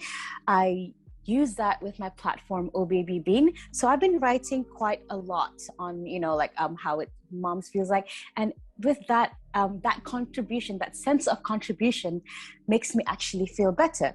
So I would like to share with you how contributing to people actually adds positivity to my mental health. So one day I was feeling down, I missed my friends. So I decided to order food for everyone, like anonymously. So those little gestures actually made, I know I have a lot of money, but with a certain budget, okay? So those kind of little contributions, like a little positive step to, I would say, if I make other people feel better, I would make myself feel better as well. So those are the things that I've been, practicing lately. All I can say, Rasyidah, is I want to be your friend now. I'll give you my address for a food delivery. That sounds very positive. Thank you for that. I want to move on to Joe Macintosh now. You spoke a bit about how you had experienced depression in the past, and I would be interested to hear in how you manage that and how you stay well. Thanks, Dr. Hilda. So I know that my depression is very much linked to change in my life. I probably haven't picked the right career for that, because I like to move to different countries and change everything that's happening in my life. But change is definitely what triggers things for me. So what I found the best coping mechanism, and it's very comforting to hear what other people have said, because I think it's very similar, is to concentrate on the aspects of life that you can control.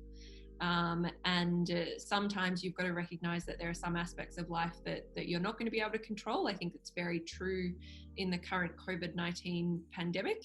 But what can we control, and what routine can we implement into our lives that allows us to feel like there isn't as much change happening? And I think that the other tip that I would provide is that it's really important to acknowledge when you do see things going wrong, and to reach out for support then, not to wait until you're suffering some really severe symptoms of mental ill health, but to reach out early and to get people to help you identify coping mechanisms to deal with.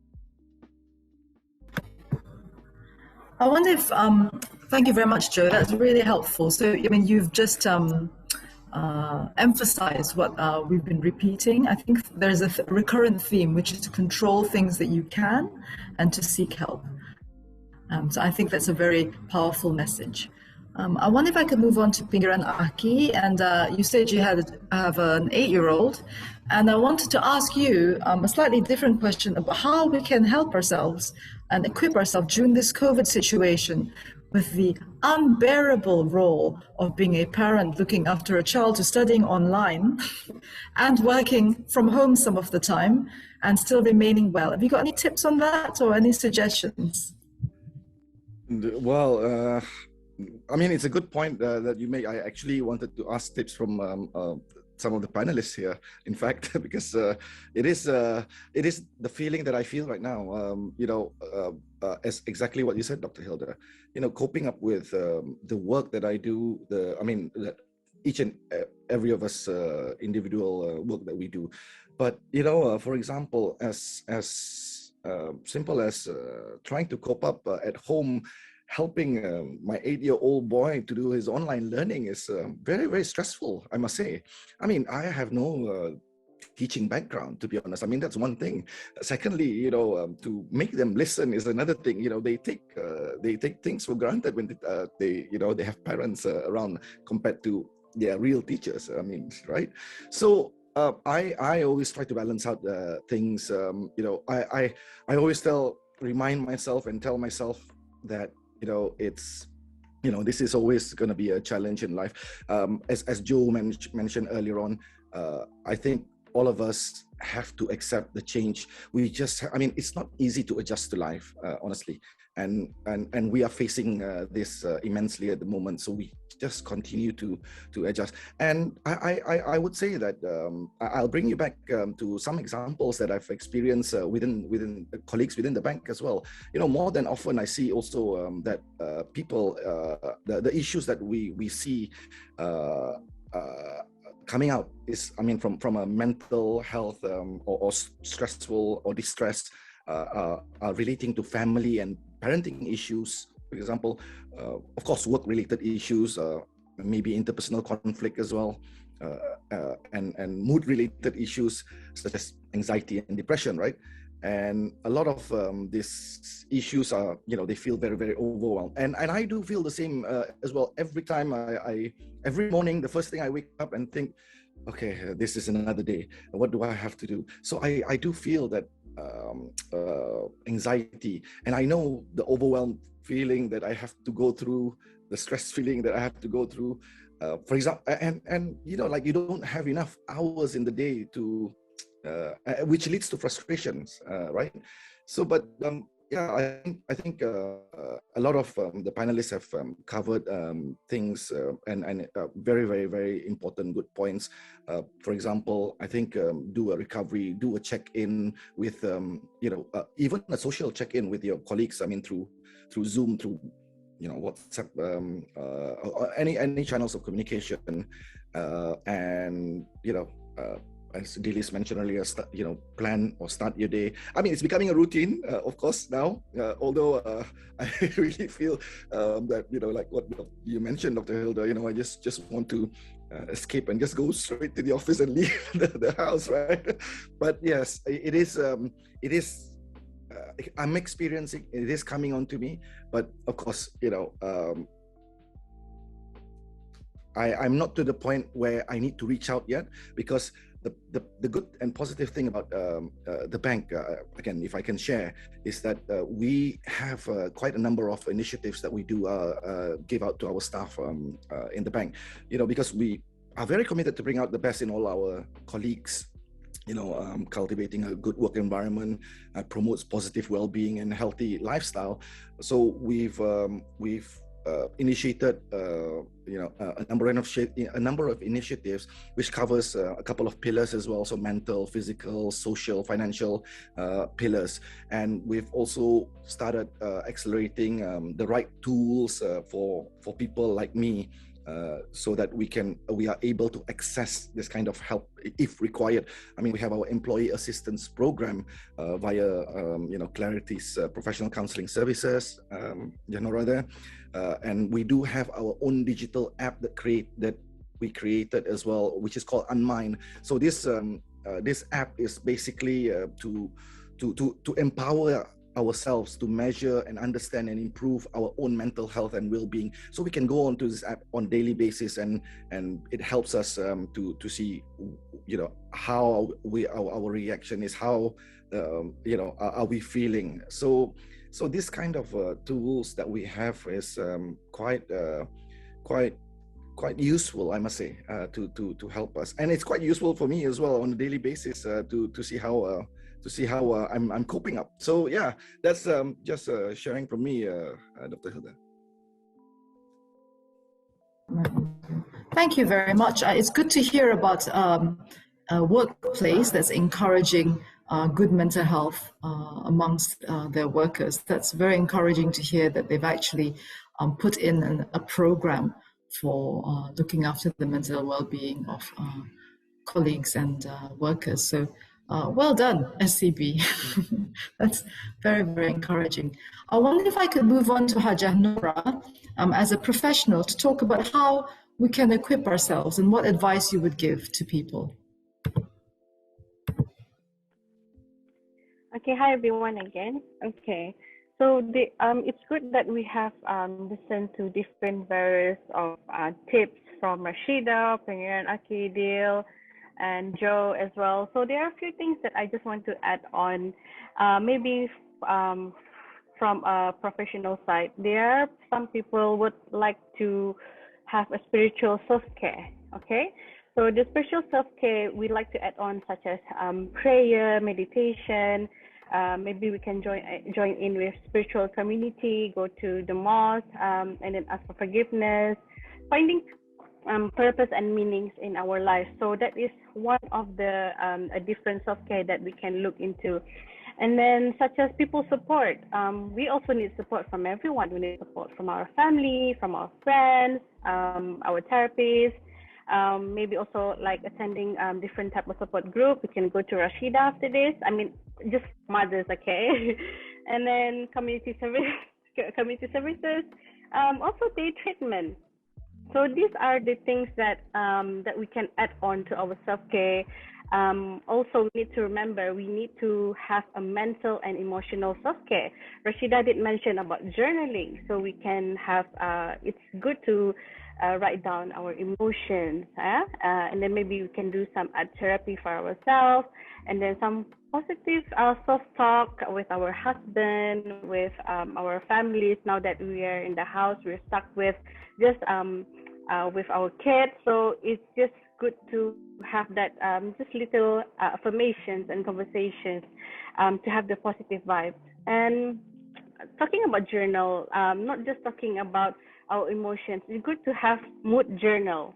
So like every day, we can, sometimes our mood is different every day.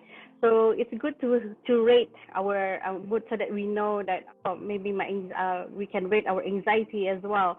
So that is another part of self-care that's important. I think you guys have heard about relaxations and meditations and mindfulness, yeah? So this self-care is very easy. You can just go onto YouTube, and then also Spotify. There's a lot of mindfulness they offered that we can just go on and listen to it. Breathing technique, and then learn about nutrition, exercises, a lot of different meditations that can help as well. So of course, another important thing is to just go and meet our therapist. If you don't know how to start, just go. You can call 145. You can go to Clarity to us, and then we can teach you, because different types of anxiety, severe depressions have different types of self-care. So it's good to learn all this emotional, mental, physical self-care as well. Yeah. Thank you very much, Nora. Yeah, thank you. It's good to hear tips from a professional about how we can do self-care, and also a reminder that in addition to routine physical well-being and self-care, there is also a spiritual aspect to mental health, and that is clearly a source of comfort and very important to many people. So thank you for highlighting that. We have a few questions from the public that I would like to cover. And one of the themes of questions, I think we could tie up with some comments from the panel as well, is how can we reach out to people? How can we improve the situation? What kind of help is out there? And with Brunei's current situation of mental health awareness, just taking baby steps to growing into a larger awareness. What can we learn from other countries? So I think perhaps I'll ask Joe to talk a bit about the Australian experience, and then I'll move on to Hazirah and Nazatul about what support there is out there. So Joe first. Dr. Hilda, I think in Australia what we've seen is a shift in the conversation, and I think that shift has come two ways. It's come from the bottom up and it's come from the top down. So from the bottom up, I think that we've had more and more people talking about their personal experiences of experiencing mental ill health, and particularly people that have that are public figures. Talking about what they've experienced. And that's why I think conversations like today are really important, and those conversations that are happening in Australia. We've also got more and more NGOs that are focusing on mental ill health and focusing on it in a really simple way. So we've got one NGO called Are You OK Day, which is a suicide prevention organisation that works on the premise that asking a very simple question, are you okay, could save someone's life. And so I think that those bottom-up discussions and that movement that's happening is helping reduce stigma and allowing more and more people to come out and put their hand up and say, actually, I do need support. And then at the same time, we've got a top-down movement happening, whereas a government, we've recognised the importance of addressing mental ill health, not only from a health perspective and not only from a saving lives perspective, but also the impact it has on the Australian economy. So we've quantified that through our Productivity Commission. We know that mental ill health costs the Australian economy each year $220 billion. And that's not just the cost of our health on our health system, but it's also things like absenteeism from work and people not contributing to our economy. So we know that it is a really important public policy issue to address, and the government's really looking at how it can transform our mental health system to ensure that Australians can access the right care and the essential services that they need when they need it. So I think in Australia it's been top down and bottom up at the same time, and that's really led to some positive change.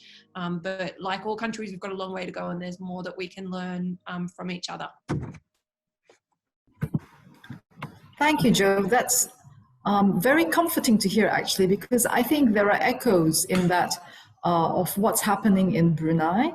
I think I'm seeing more of a grassroots movement for mental health, and also obviously because I've been working for the government mental health services for years, I know that from the top or from the government, at least there has been an increasing awareness of the importance of mental health as well.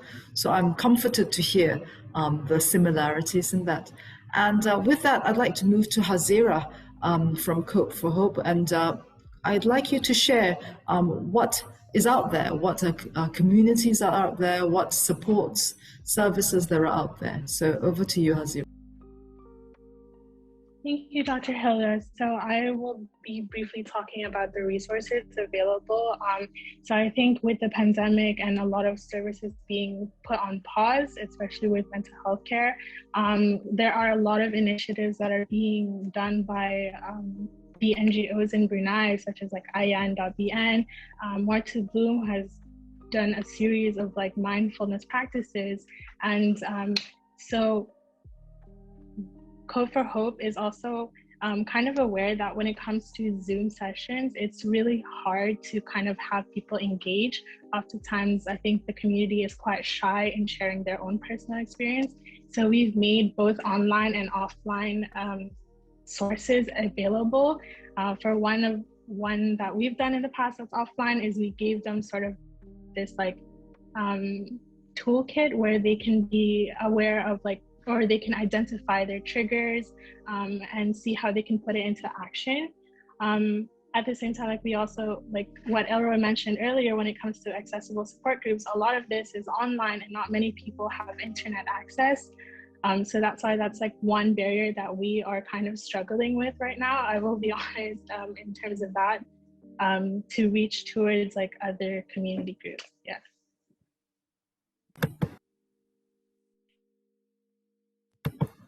Okay, thank you for that. Nazatul, perhaps you could share what's available out there for children and and people of or families, I guess, families with young children who might have special needs. Hi, Dr. Hilda. Thank you for the question. I think in terms of how to equip ourselves first, I think that's really important. I think a lot of parents have also come forward to tell me and my partner that, and a lot of other people as well, that the mental health and well-being of the parents or caregivers should actually come first so they can better provide and better take care of their children. So I think that's a really important conversation to have. In terms of equipping ourselves, I think, like everybody has mentioned, nurturing self-awareness is really important. The process of learning and unlearning, and learning what has worked for you that is not working for you now, being aware of the changes, your emotions and everything, just like Hajah Nora has mentioned, just like Hazirah and Elroy has mentioned. I think it's a really important process in order for us to kickstart reaching out for help, knowing what to do next, and knowing where to look when we can identify that we need help. And then too, I think in this process, it's important to remember to nurture self-compassion, because learning and unlearning a lot of things, especially during this time, is a tiring process. And then people often forget to be self-compassionate towards themselves when we are trying to literally survive this pandemic. So I think the general answer for me is we should continue learning new things and being involved in a community. Just like Hazirah has mentioned, the community spirit is only growing stronger during this pandemic. A lot of initiatives are happening. People are offering their time and resources to physically help, like volunteers, and also in providing classes and platforms such as this one, the one that Hope for Hope has brought or mentioned, or like More to Bloom. A lot of those initiatives are meant for us to really just up or top up our coping skills, but it's not really meant to replace a professional help should we require it. In terms of specialized or personalized help for special education needs, it's really important for the parents to be proactive in this situation. Unfortunately, in Brunei, there's really limited resources and limited services for these people. A lot of them also don't know where to go, how to look for it. So I think it's important for us to really just provide a platform for them to share, like support groups. And, you know, along that, during those initiatives, we provide certified and responsible information so they can carry or take away something from that session. That's all from me. Thank you. Thank you very much. I wonder if perhaps in the link to this session, we could provide maybe IG addresses or some sort of contact details of all the support groups or available resources out there that might help the listening public. I have a topic that we still haven't discussed that I think, well, we haven't discussed in depth, that I think we probably should. And it's also related to a question that's come in about how do you start conversations with people who, with someone you think could be experiencing a mental ill health, and specific questions about how this differs from actual diagnosis of mental health conditions such as depression or bipolar disorder. But before we talk about the diagnosis, I wonder if we could talk about how we can approach discussions of mental health and why this question is even out there. Why do people find it difficult to discuss mental health? And I wonder if there's a barrier to open discussion or if it's a stigma. And I've used this word before. And I wonder if I could direct that to Elroy, because I think minority groups might have a double stigma of having a mental health condition and also being in a minority group. So perhaps, Elroy, you could talk a bit about how to approach people and talk about mental health with others. I think how we could approach it, it's best not to approach it directly like, hey, this is about mental health. But I think we should approach it discreetly or unintentionally. One of the ways is how we can address issues or other issues in general is through art. I do in culture, of course, there's also dance and music, but in terms of modern times, art can also give messages to what issues that we want to rise on. There's a lot of recently, because of we were talking about mental health issues. There are some resources in this what I have understand in America where they showed on mental health on indigenous communities, especially on indigenous mental health on indigenous individuals, where mental health is not addressed directly, but sometimes it's interconnected through stereotypes and government supports and the physical place where they are. One of the problems is that, of course, accessibility physically and also government support. And how does it plays out in real life situation to indigenous individuals and communities? This is one of them. This is the movie that I was watching a few days ago, and how we can. So I was thinking, if I were to address mental health issues to marginalized communities, I believe is that I could show this movie or film at the same time that it could be an opening conversation to people and to this community.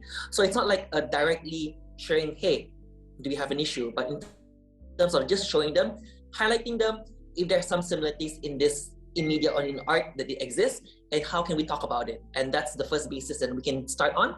So one of the things is that is there also in family, since a lot of indigenous communities are also family orientated. So I believe that we can also talk about when it comes to mothers' issues on mental health and also children. So these although that these are the issues that we also have presented, these are also issues that we can also bring up to marginalized community. Where can we have this common ground? Where do we have this commonality? It comes to show that my issue and your issue are similar. It comes to show that there's more reason why we should also not talk on our communities as a small thing, but our community is much more bigger if we're looking at the commonality, where parents are also having issues.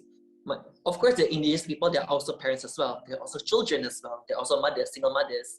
What more if you're a single mother who are in a marginalized community where you do not able to have such access for you and also for your children. Against if your children who are unable to have access on internet, but at the same time that because of where you're unable to do so. So it comes to show that our issues are not alone, or our issues are not only alone standing on ourselves, but we also have intersectional with other indigenous people as well.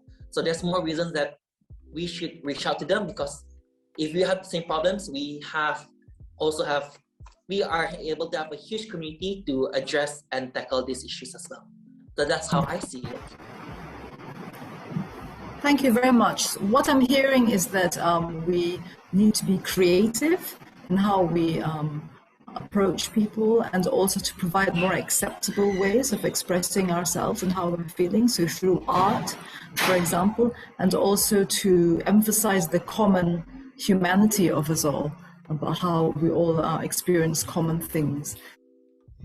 I think that would help tackling the barriers as well, to say that, you have this issue and I have this issue as well. So that would help to tackle stigma. So thank you very much for that insight, Elroy. Dilys, would you like to share on this subject about stigma before we move on to Hajah and Nora about talking about specific diagnoses? Yeah, so I agree with what Elroy is saying about, sharing your problem as well, because everybody has their own problem. So for me, I think it was when I was going through my issue, I felt like I was alone. But if I didn't speak up for it, I wouldn't have known there were so many other people that also had the same issue or were going through something as well. So I think sometimes it's so easy for us to think like, that person looks like they have no issue at all. Or we always seem to think that, I'm the only one having this issue. But actually there are so many people around us, close family as well, close friends that are also going through the same issue, but are having a difficult time to open up about how they feel and going through a difficult period as well. So I think it's very important to just check in on, checking on people, just ask how they are, just slowly open up a conversation as well. I feel like if everybody are more open up about mental health as well, there is going to be a bigger community and people are coming together with that as well. So after I opened up, I felt like, there was a very supportive group. So I was very lucky that I opened up through social media and have found a group of very community, supportive community, which I'm very thankful for. And a lot of people open up to me and said, oh, I was really afraid to share it, so thank you for sharing. So I think when you're opening up as well, it also encourages other people around you to open up, because they feel like they're not alone as well, and they have you to share with, and they have other people around them to share with as well. So I think also, I think encouraging them to open up will definitely encourage a bigger community as well. So that's what I like to share. Thank you. Thank you. So that's useful to know that sometimes we stop ourselves from opening up because we ourselves are fearful. And when we open up, we find that there's a community out there. So thank you very much for sharing that. Elroy, did you want to chip in on that point? Yeah, I also like to add on that every time when we address or to reach out to marginalized people, indigenous and marginalized people, we do hope that before we reach out, we have to assess ourselves. Are we reaching out in terms of seeing them as a victim and us as a savior? Because there's a term where it's quote unquote as a savior or white savior, where we see that we have to be a superhero and reaching out to them, that they are the damsel in distress. So we have to say that we have to unpack how are we reaching out, and if this reach out does help individuals, marginalized people. So I come to say that we really have to cater how we approach to different individuals and communities. Another thing that I would like to highlight on is that we do not see them as victim, but we can also see, but instead we can see and include them. They can be in terms of the agents of change inside the community. So there's a point of like capacity building there, where instead of us always be empowering them or teaching them, instead we empower them through seeing the issues in their community and translate such of the resources they have that we have given, and take them to have the liberation of catering it and translating it in their own terms. So we should not see it as a white savior as per se. At the same time, yeah, that's all I could say. There's one thing, there's one quote, I can't seem to remember what it was, but I can say that don't approach it as a white savior situation. Okay, so that's a fair point. So we should assess our motivations when we reach out to groups, and what is it that we're after, and our aim really should be to empower people and to give them the tools that they need, rather than wanting to, I guess, be the hero in a situation. So that's very useful. We need to assess ourselves before we reach out. And thank you very much for that. And now, Hajah Nora, I wonder if you could talk a bit about how we discuss various diagnoses with people. This is a question the public sent in. How do you talk about mental health conditions with specific reference to different diagnoses? Okay, thank you, Dr. Hilda. All right. A lot of people are still not aware what are the difference between mental illness, mental disorder. So actually, mental disorder are illnesses that affect our brain, not just our mind. So they can affect the functionings of an individual. So it is just a term, medical term. So the main difference between a mental disorder and mental illness is the origins of the conditions. So I would like to share a few of different types of mental disorders to the public and everyone here. Anxiety disorder, eating disorder, mood disorder is known as depressions or bipolar, personality disorders, psychotic disorders, substance abuse disorders, trauma-related disorders. So there's a lot of disorders actually that we need to learn. So I cannot cover that today. So we need to do for workshops if you guys need to learn more about that. So that is the difference, yeah? So, and also ADHD. So it's not something like if you have this disorder, you have to go to psychiatric. It's not necessarily that. So if things that you have emotions such as helplessness and despair, so it's good to seek for help first, and then only you can be diagnosed to this different kind of disorder. So it's good to go to Clarity, go to 145. So have a session with them, and then we will tell you what symptoms you have, and then only then we can diagnose yourself. And then also sometimes people think that if you are in depressions and anxiety, you need to take medications, yeah. But actually, it's not necessary that you have to take medication straight away, because we need to know the seriousness of the problem first. So if you are taking antidepressants right away, because people think that you have bipolar disorder, it can actually make the condition worse, yeah? So it's good to learn more of this different types of disorder and mental illness, to educate yourself just from Google as well first before you want to be diagnosed. Yeah. So I think I'll just want to keep that brief for now, Dr. Hilda.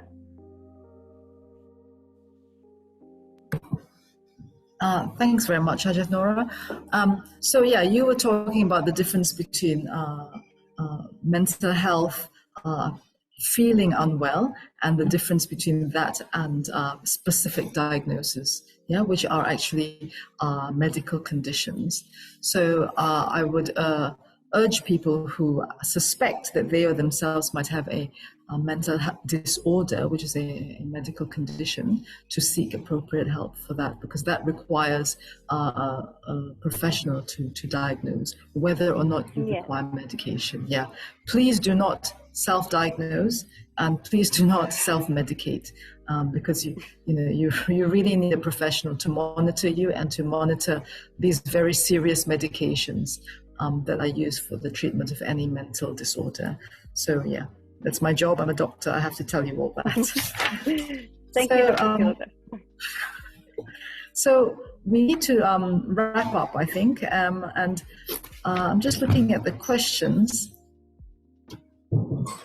I think we could go back to Hazirah, I think, on a final question, which is, what is being done to lift barriers, and how can we create a community that better understands mental health and takes it seriously, versus, people saying that, oh, mental health issues are just people who are attention seeking, and or if you just think positive, then it'll all be fine.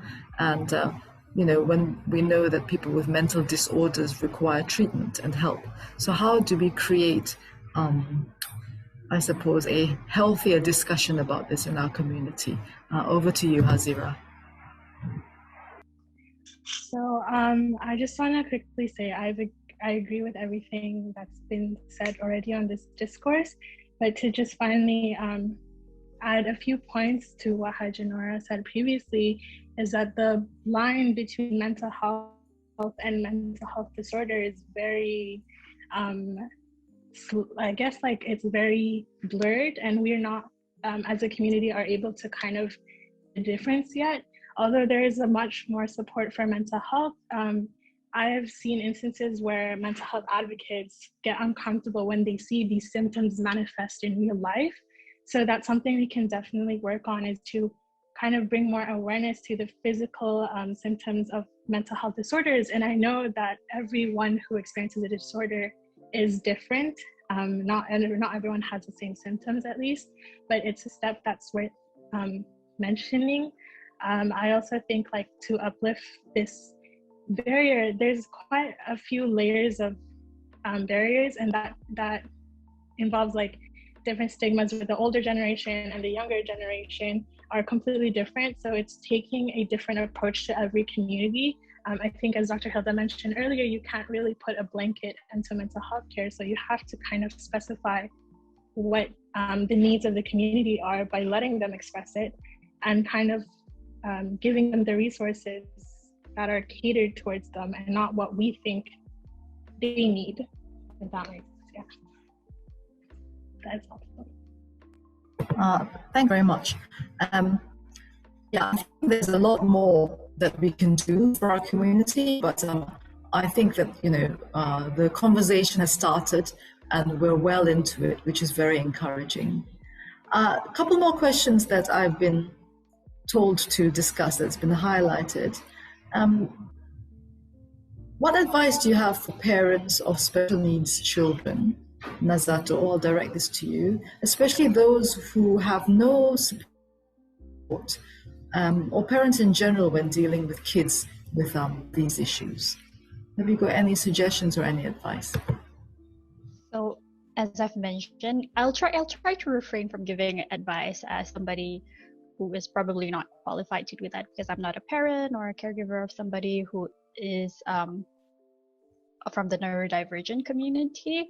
But I think the first thing to unlayer in that question is that there should be an emphasis on not overgeneralizing or lumping that, neurodivergent individuals or the disabled community are from are suffering from mental health issues or mental health disorder. I think it's really important to differentiate between those two so we can, offer better help and personalize help to these communities. And then I guess second of all, to whoever that asked this question or anybody who can relate to this, I think it's important to acknowledge that it's okay to feel whatever positive or negative emotions that they're feeling. Like I said, the first step is always self-awareness, where you realize you want to get help, you want something to change in your life, you want to improve, to empower something, to control a little aspect of your life. I think that's a very important first step, to be self-aware.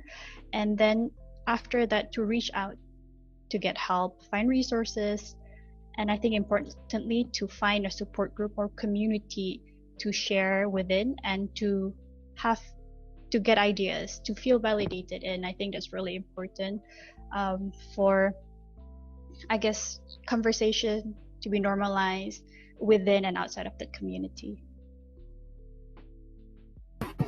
Thank you very much, Nazatul.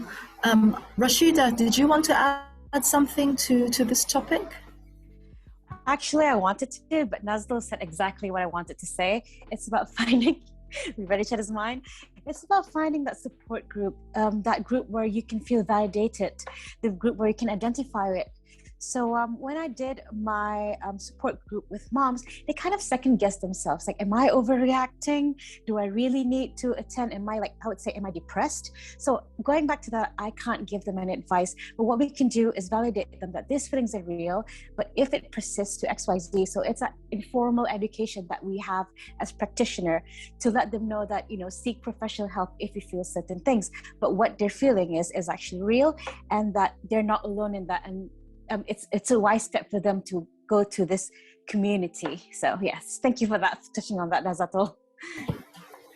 Yeah. Thank you very much. So we're hearing that there is support there, and it's okay to struggle. One final question about how to deal with online bullying and how we can manage this and how we can prevent it. So I'd like to direct that to Dilys, please. Thank you for your question, Dr. Hilda. I think with online bullying, we have to be very careful because with social media, when you put yourself out there, you're bound to get some comments, no matter what. So good, bad comments, but I think we just got to be very mindful that what we take in, we have to filter what we take in and what we, sometimes you do get some harmful comments, but we have to know that some of these people are just commenting for fun and they're not your friends. They're just random people. So we have to acknowledge that because it's a social media platform and because it's literally exposed to everyone, everybody has their own opinion. So I feel like it's very important that we filter what we read on social media and whatever comments we get as well. So what's very important is how you see yourself and also people around you that matters. So everybody else that, strangers that you meet, random people that are commenting on your social media, you have to be aware that some of those are just random hateful comments that people are just maybe they're not happy with or they're just jealous. You got to remember that these are not people that matters to you, so their comments should matter to you as well. As long as you know yourself and you believe in what you are doing, and I think that's very important. Sometimes we have to remember that not everybody is going to make you feel good. So you have to make yourself feel better. So I feel like it's more like working on yourself. So if you love yourself, I feel like that really helps with your mental state and your health, your physical state as well, and your overall well-being. So it's very important to take social media as, to still take it as a good form, but also you have to be aware that when you use it, you have to make sure you don't rely on it to feel good. So don't rely on like getting likes to feel good. Don't rely on getting comments to feel good. It's not a platform where it should make you feel good. If you want to feel good, work on yourself and, use social media as something that it's there, it's good, it's fun, but don't rely heavily on it. That's what I would advise. Thank you very much. That's very useful advice. But I realized that social media has changed the landscape of relationships and friendships. So I know that you can have like 1,000 friends on Facebook or Instagram. I've never had 1,000 friends in my life, so I'm not sure how that works. Maybe I could count maybe 6, 7 friends, like really good friends, but 1,000, I'm not sure. What does that even mean? So there's another question, Dilys, about how you can get past friendships that haven't worked.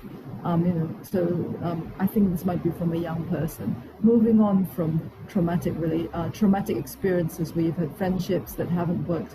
So I don't know if you feel able to reply to that question. Yeah, okay, so thank you for your question.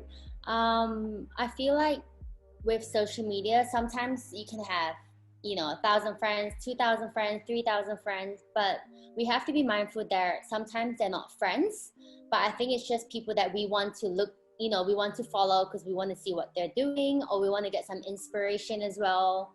Sometimes it's nice to just follow people and see, what their life are doing or what kind of inspiration you can get from them and what kind of advice, because everybody's got their own life going on as well.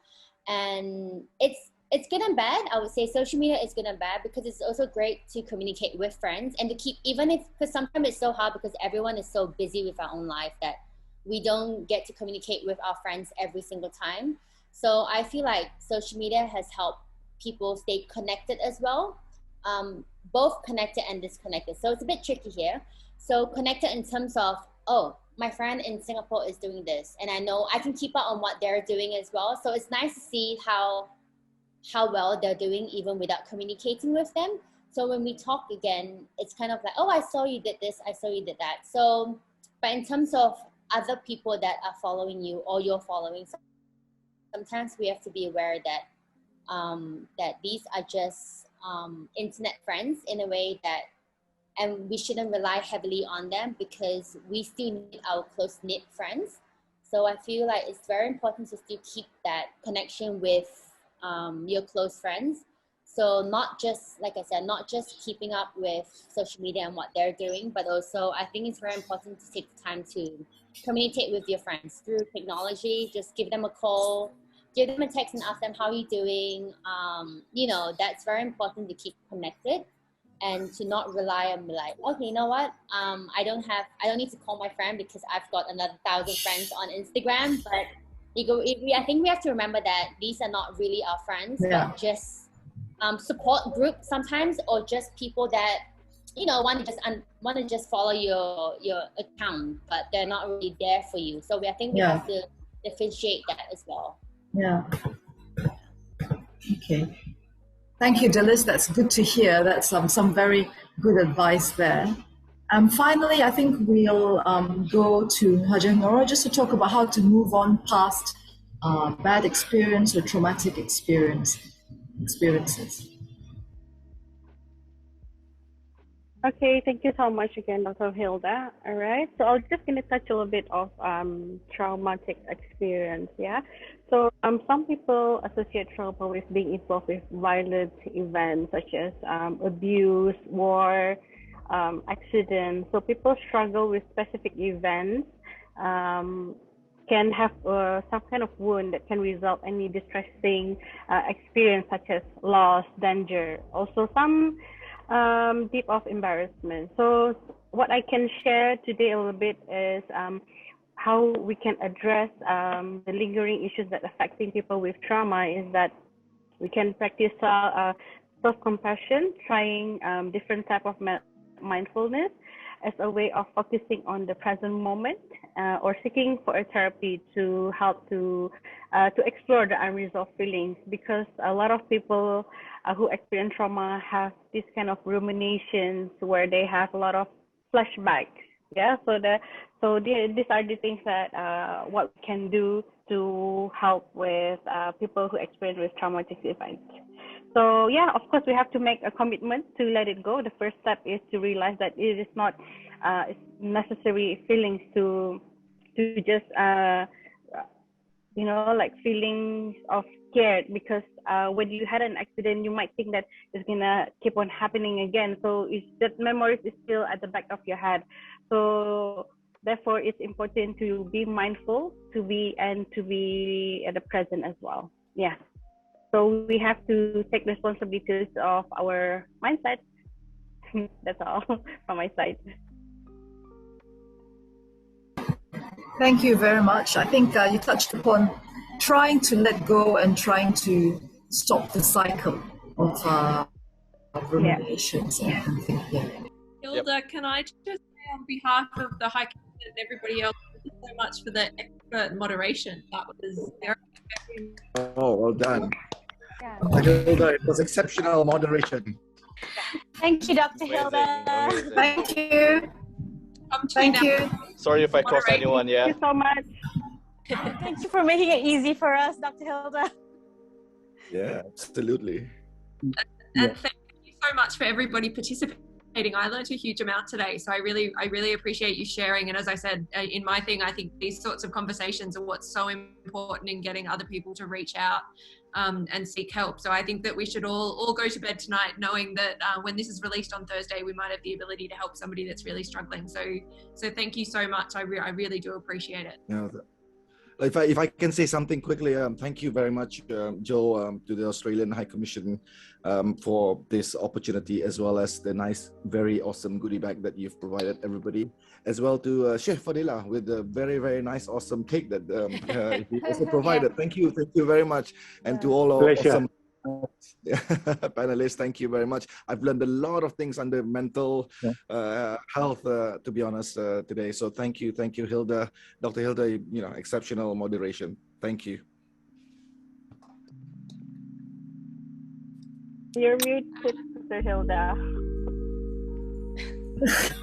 I hope to meet you all in person one day. Thank you so much. Thank you. Also recording now. Bye, everyone.